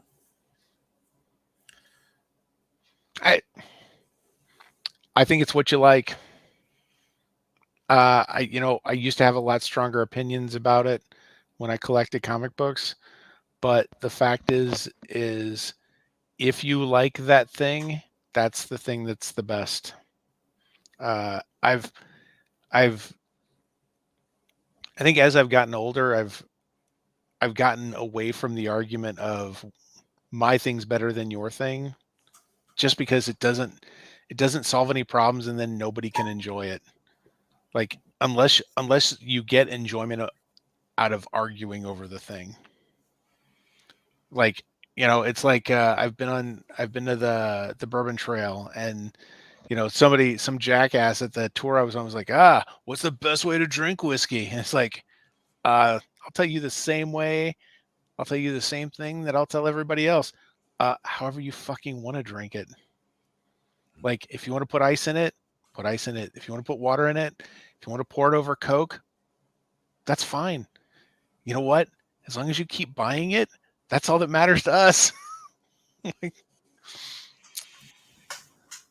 right. So which do we three prefer? Yeah, because I was glad to hear you say that, because the answer is actually Marvel. So it's nice to know that you're not going to argue about it. So good. No, I think in movies it's Marvel. Sure. On television, I think Marvel is the most consistently better. I think DC's DC Universe / HBO Max shows are great. They're much better than the CW stuff. Yep. As consistently. Marvel. I mean, if we're calling Marvel's TV, because Marvel really doesn't have anything on broadcast television anymore. Yeah, That's all include Netflix. gone. Mm-hmm. Yeah, it's not on broadcast television. It's not on. There's the only other property other than on DC Plus. They've got 2 things on Hulu that are being newly produced. That's the MODOK and the Hit Monkey. Oh, right. Which I want to see Hit Monkey. I haven't watched it yet. I watched MODOK. It was fine. I have zero interest in MODOK. Yep. I'm not going to watch it. I feel like that. Yeah. Now, when Marvel was doing a few things, though it's not really Marvel, it was the Fox side before DC got them. Legion was brilliant. Yeah. I loved Legion. Gifted, was it the other thing they were doing? Gifted was really good. Gifted was a lot better. Gifted is a good object lesson in my love for the idea of X-Men being on television rather than being in movies, because Gifted kind of did it right. They had a few of the X-Men characters, some of the like tertiary or whatever the quadritertiary is, like, because they had some real deep cuts in that one. But I really like the series. Yeah, I forgot about the Gifted. Now, as far as reading the comic books, I used to be heavy into Marvel. Then I kind of was into both of them. I cannot tell you the last time I bought a Marvel comic book, but I'm still reading a lot of DC properties on the regular. Actually, that's a lie, because I did buy the first 2 Hawkeye graphic novels just a couple of days ago, because they were 99 cents and $1.99 on Comixology on Black Friday. So that was, that $3 for 12 books is a steal anymore. In DC Animated, it's pretty awesome. Yep.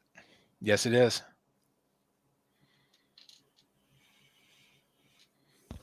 I don't read comics. Except you've read some. I mean, I've read some graphic novels, but not any of the. Those I don't are think comics. Sure, but not like Marvel or DC.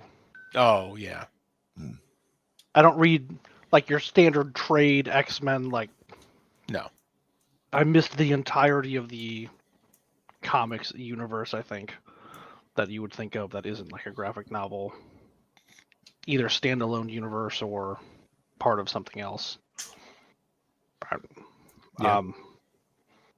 So I guess Marvel, just because of the better movies. I mean, they're more culturally significant, I think, than all the other shows put together. Like, was it the largest money-making venture in entertainment history? So I feel like that counts for something. Which is really funny, considering Marvel about 20 years ago were in bankruptcy. Turn it all around. Yep. Yeah, I actually had a share of Marvel stock that I purchased for my nephew when he was born, and he's 25 now, and that stock is worthless because I bought it before they went bankrupt, and that stock is worth nothing. Yeah, if they would not have gone into bankruptcy, I mean, he'd probably have $200-300 right now from that. It probably would have a good object lesson. Just tell him to put all his money in Dogecoin. Oh yeah, that's the one. No, I think I had a nickel in Dogecoin, which is worth $11 now. At the beginning of the pandemic, PayPal introduced crypto where you could purchase crypto. So I'm like, Sure. you know what? I turned around to my wife and I'm like, I'm going to buy me some crypto. And she's like, what are you doing? I said, you know what? It's $20. I'm just going to do it. So like they offered it in 4 different ones and I put $5 in each of them. It's worth like, the last time I checked a couple of days ago, it was like $88. Woo. Which off of 20, that's not bad. I have lots of students who talk about it a lot. I'm just like, okay. I mean, I remember Beanie Babies, but you do your thing. Yep. Sure, it'll be exciting eventually. Or who said the thing recently? Someone more clever than I on Twitter. It was like, we already have a fake money system. It's called money. This is true. Oh, great. I've argued with my brother a lot about crypto. That's the entire story. Yeah, I tried for about 20 minutes about 5 or 10 years ago to mine some crypto, and I was like, I don't understand this. That's the end of my story. Mm-hmm. Then I took $20 and threw it at 4 fake things that apparently were more fake things than they were before. Okay, that's kind of cool. That's the other half of the story, but that's the whole story. It just sounds to me so familiar. The arguments, the discussions, the enthusiasm of all these other things that I've seen in nerddom of like, oh, I'm going to, sell my magic collection or, Mitch, my valuable comics. I've got 20 long boxes that I collected from the mid 80s through like 97, 98, maybe even through 99. Yeah. At one point, the path those comic books were on, I could have sold them and paid the house that I'm in off like the day I bought it. Right. But like you didn't, right? No, because they weren't like that was they weren't worth as much as they were projected to be. Like, so I was holding on, like I literally had like a date. I was like, I'm going to hold on to these. And when they hit this amount, I'm going to sell them. And they never got there. And then the bubble burst. And then it was like, all right, well, it's where we are. Yeah. I did sell 2 copies of The Death of Superman about 6 months after the book came out and like quintupled my money. That was pretty cool. Actually, no, it was a lot more than that because I think I paid $1.50 a book for them. Sure. I remember buying those. Sold them for like 25, 30. And I bought the various different covers of the Todd McFarlane Spider-Man. Oh, yeah. I can't tell you how many copies of X-Men #1 I've got. With the different covers that you can put together in a mural. I've got multiple copies of each cover. Sure. Including the gold gatefoil that you opened up and had all 4 covers. Yep. Yeah. Yep. Yes. Because my stories early in this is a episode. Whole other hobby. Yeah. Remember those stories earlier in the episode where I talked about being that guy? Mm-hmm. I was that guy. Mm-hmm. Yep. Yeah. I was into all that. Because again, collecting just becomes a whole nother like way of enjoying it and the obsession. Oh yeah. Yeah.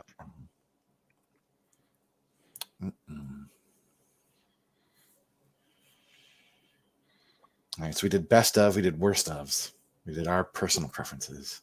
I don't know if there's any more Marvel ones that we'd recommend to other people. We've done that. Right. What things to make out of there? We did that a little bit. Yeah. Are we going to get some other like Image comics? Are they going to get their own universe? Do they still exist? And we're getting a Spawn movie again? We are getting a Spawn movie. Yeah. Oh, Todd's directing it. Yeah. All right. I don't want to get my hopes up too much, but Will John Leguizamo be back? I can't imagine he will. Is it because he's Hispanic, Tony? Jesus Christ. No, I actually saw an interview with him. I watched an interview with him last night. Dan Rather does these interviews, and this is many years old. But there's a program called The Big Interview with Dan Rather, and he like interviews entertainment people, a lot of musicians, and people you would never expect him to interview. But the interviews are always wonderful. And I watched the John Leguizamo one from a few years back. And you know what movies he doesn't mention? The Pest. Yeah, none of them. Moulin Rouge. Actually, he does mention Moulin Rouge. Sure. He mentions Romeo and Juliet, Carlito's Way. And Tuang Fu. He did. Talked about that. He talked about that. He did not talk about Spawn. He talked about the fight that he got into with Patrick Swayze on the set of Tu Wong Fu. Yeah. Yeah, that was actually pretty cool because he's like, so tell me about Patrick Swayze, and he just starts laughing. He goes, yeah, that was a thing. I'm sure you've heard the stories. He said, but you know what? I'll be honest, a lot of it was my fault. He's like, I love Patrick, but man, we did not get along there for a few minutes. I guess he was ad-libbing a bit, and Patrick Swayze was like, read the fucking words as they're written. And he said, make me. And I guess Wesley Snipes stepped in and he's like, I got your back, John. It's a pretty great story. Oh, nice. It's worth watching for that story alone. But yeah, he doesn't mention Spawn at all. Go figure. Too bad. Fun comic. There was a cartoon of that too, right? Like an HBO cartoon? There was an HBO cartoon of that and the Max. Ah, right. Oh, that was a weird one. Yeah. Sam Keith.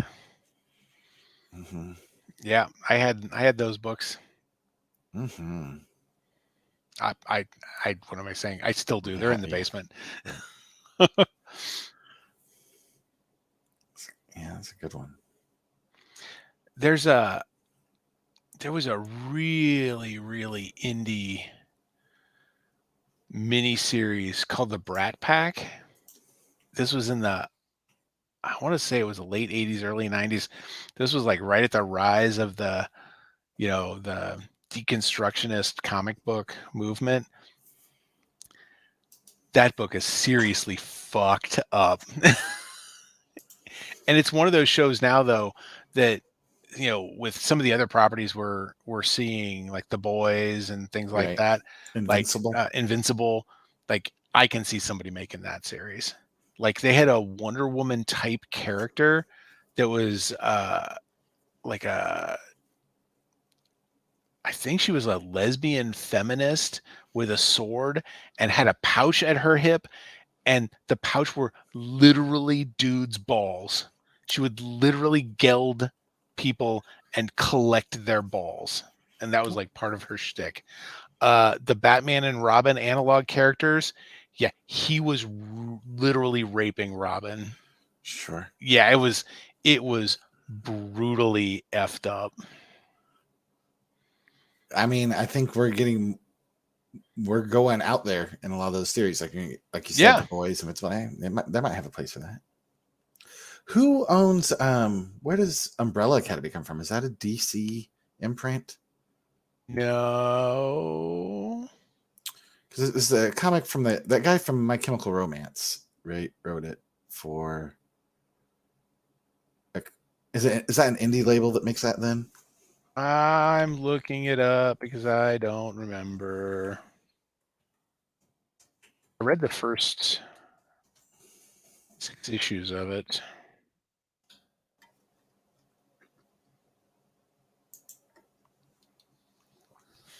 I did not realize that was a Gerard Way property. Mm-hmm. Oh yeah, it says it's from Dark Horse Comics. Dark Horse. Yep.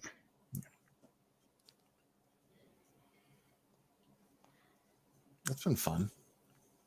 Yeah.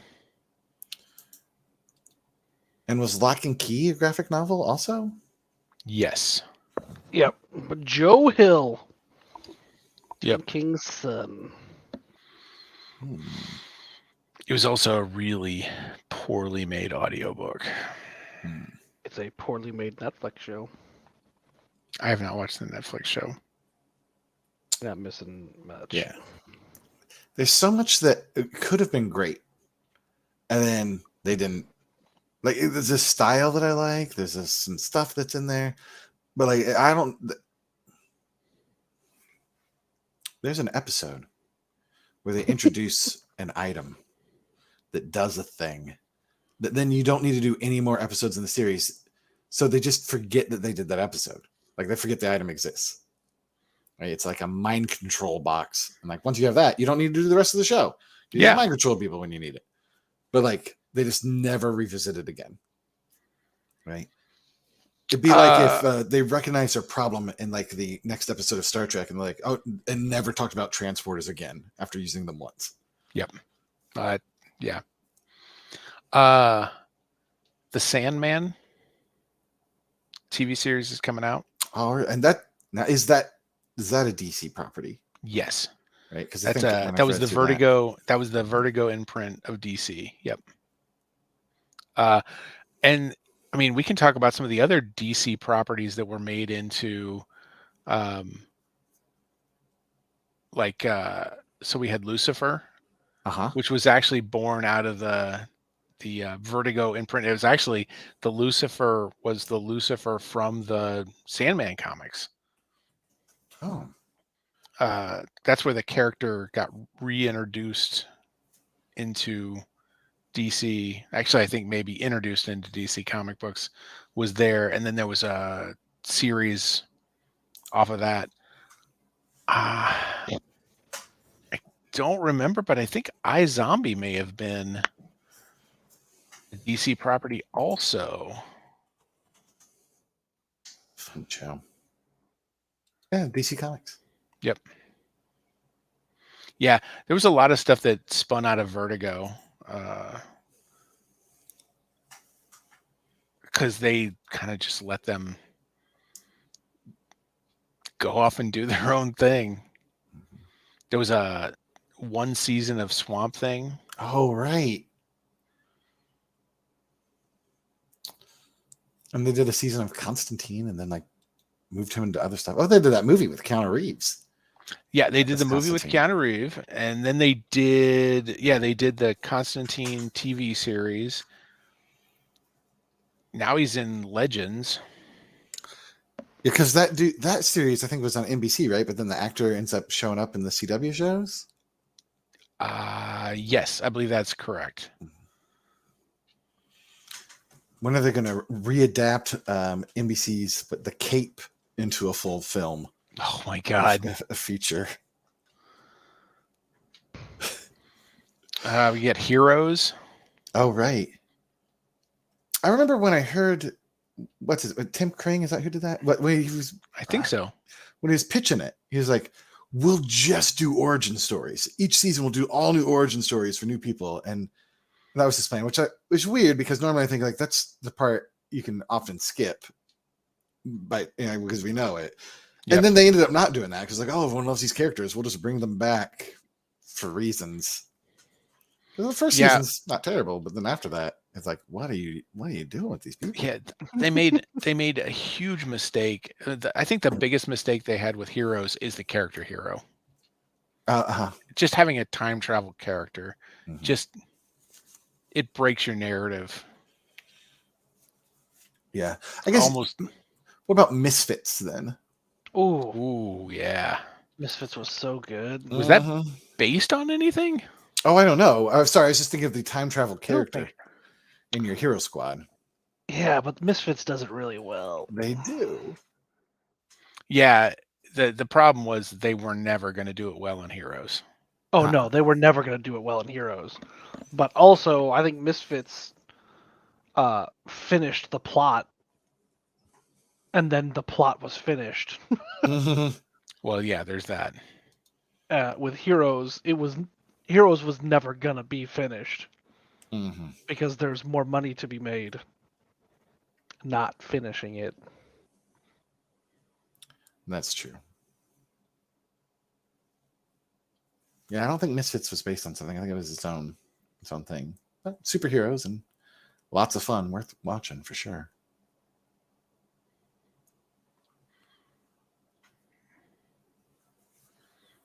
Yeah, I was looking to see. I didn't think it was, and I'm not seeing any references on their Wikipedia page that they were. Wikipedia. I wonder with the popularity of Tiger King if we'll end up getting a Calvin and Hobbes movie. God, if they could get Bill Watterson to not be a recluse. Yeah.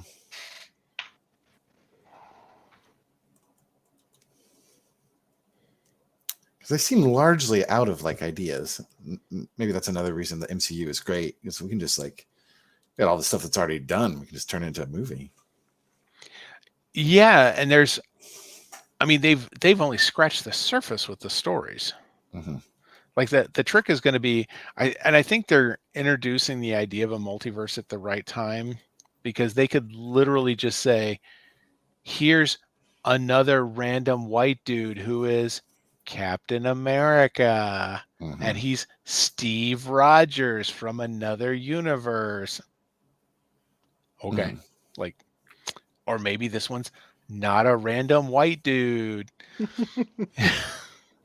I actually like the idea of how they're doing it with Sam, how they're taking a character that already kind of has a good story that they've put in play. And yeah, I just like the idea about what they're doing there. I watched their docuseries. I think it's Avengers Assembled or Marvel Assembled. Yes. They do like the behind the scenes and stuff. And in the behind the scenes for the Falcon and Winter Soldier series, they talk about the costume at the end where he's got like a cowl, and that the fabric just doesn't actually work that way. So it bunches up so that every shot when he's wearing that, it's an effects shot, because they have to take out the wrinkles to make it like hug his skin. I'm just like, how much money do you have? Like, could you just make him not have a cowl, or just let it bunch up? Like, what? Yeah. But then they showed those effect shots, because I watched that same series, and they show him without anything on, and then like, here's how we paint it on. I'm like, what? Right. Happening? It's very impressive, and I assume time-consuming, expensive. Like, you look at the VFX artists and the credits, and that's like 3 minutes of the credits. As different studios, like there's probably just one studio who all they do is paint away the cowl bunching or whatever. But it's just wild to me that like how are smaller film producers like going to compete when they can have every single shot of this character be an effect shot? You know what? I never thought of this before until you're mentioning this. But so having gone to Disney World, sure. The one because I am not a big fan of a lot of the Disney properties. So I am suffering through most of Disney World, like, because it's just not my thing. And that's, but it doesn't have to be. I'm there for my wife and kids. So I'm like observing. And like the thing that impressed me most about the place was the efficiency in which they help you mentally go through a line, because you're mostly in a line from the time you walk onto the property until the time you get back to your car, because like you pull up in your car and then you're in a line to get the tram, and then you're in a line once you ride the tram to get into the place, and then you're just in line after line. But it doesn't feel like they do a lot of illusory steps to make it feel like you're not in a line. Like everything is plotted out. So it almost makes me wonder if one of the reasons that Disney Plus and the Marvel series on Disney Plus exist is to train production crews and VFX artists, and this is the Hunger Games for those people to be able to make the movies. Like, the best of the best will graduate from the TV shows to the movies. It's like, yeah, we'll put a lot of money into this. Yeah, here, but they don't. They probably don't put as much money into it and give it to people who are less experienced and let them figure it out. Right. This is the intern's job. You gotta do this. Yeah. They're the R&D department for the real guy, for the real company. And they probably do. There probably are a lot of interns who come up with some of those ideas and do that work. And it just seems like a painstaking process. A lot of people have to do it. You know what? When you are a mouse vampire that won't ever die, you've got nothing but time to keep propagating the money printers. Yeah, it is an efficient wealth extraction machine. They do it very well, and we love them for it. Yeah, we're sitting here talking about how many movies and how much money we've spent on going to the movies and paying for streaming services, lining up to get on the rides. Yep. Like all of it. Yeah, 100%. It's much money. Yeah. Romeo, get out of the way. Oh my God. What about the VFX artists and animators who have to like look at the same thing over and over again, like all day for months, like while they do that work?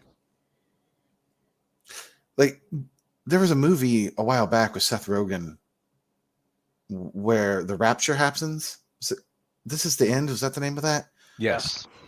And toward the end, there are these giant, like skyscraper-sized demons with their genitalia just flopping about. And when I saw it, I'm like, that's too realistic. Like, is this a guy in a suit? Like, this is this movement. So I just imagine like this poor animator who's like for 3 months slowly moving this dick to like get this accurate real world physics flop and swing.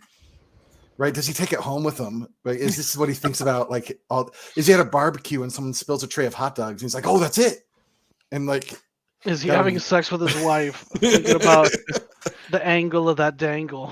I can only imagine that, like, that is how that plays out in their life, because so much work goes into it. Yeah. Like, I wonder if this animator could instead just invent a new fabric and the time it takes to animate the fabric that doesn't fold.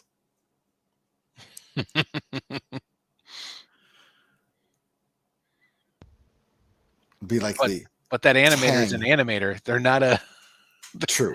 They're not a costume fabricator.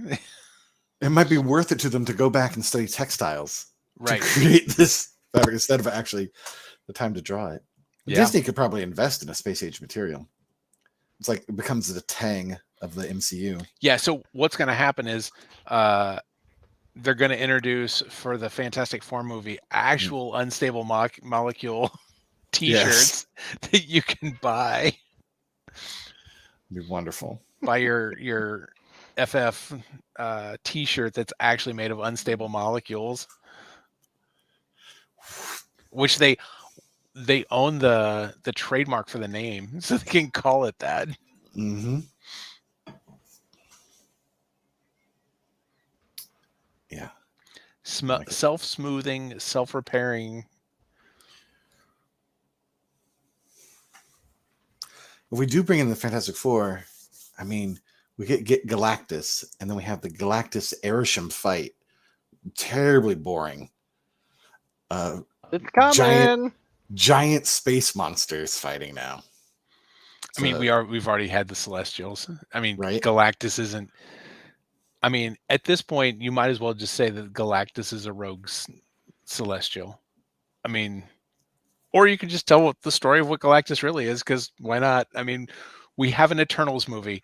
I mean, if we're going to buy into the Eternals, we might as well just go on full-on giant dude wearing purple with the giant space helmet. Yeah. Right? I can imagine the fan theory craft we could make with the ultimate nullifier if we like introduce that, or even just even show it on screen for a moment. Yeah. Yeah. Oh, because man, any chance the fans get to craft anything, they do. Mm-hmm. That's the most painful part of a lot of this. Yeah. Are the professional fan crafters, like the ones that are doing it for Looper and CBR and some of those web articles that it's like, oh my God, you're just putting words out because you get paid by the word, and you word all over these words so that you can get paid for more words. It's Yes. And I'd be more willing to read your article if it's just said, hey, remember that time in that episode where this happened? That was really cool. Instead of just making shit up. The non-news news. Yeah. It could be. I mean, we just did that with our... I mean, that's like all news, right? It's not related to geek stuff, but like Omicron. It could be more... Well, it could be, I guess. Like, we don't know. Yeah. But like the headlines were like, could be this too. Yeah, my favorite non-news article format that is, oh, this person on this set of this movie just confirmed what we always thought about this person. Right. And it's just that they were a nice person. They did something nice. You're talking about, what is that, Yellowstone? Kevin Costner? I think just confirmed that Kevin Costner was nice. That was the most recent one. There was one about a week or two ago that was about someone else. But yeah, I did see that one about Kevin Costner. I didn't read the article because I just assumed that he's a nice guy.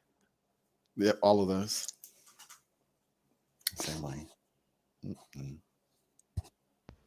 I did like the casting of Kevin Costner as Jonathan Kent. I like the casting of it. Beyond that, there were problems, but yeah, the entire movie.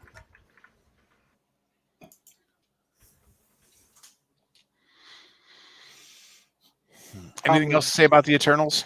No, I was out of things to say a while ago. I know. And then I found a JavaScript puzzle adventure.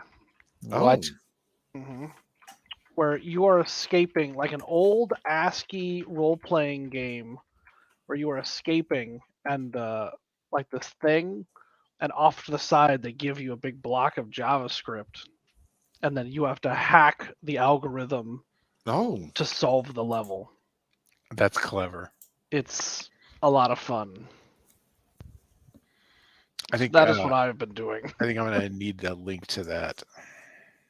I will send you the link to that. Thank you. I have put it in the chat.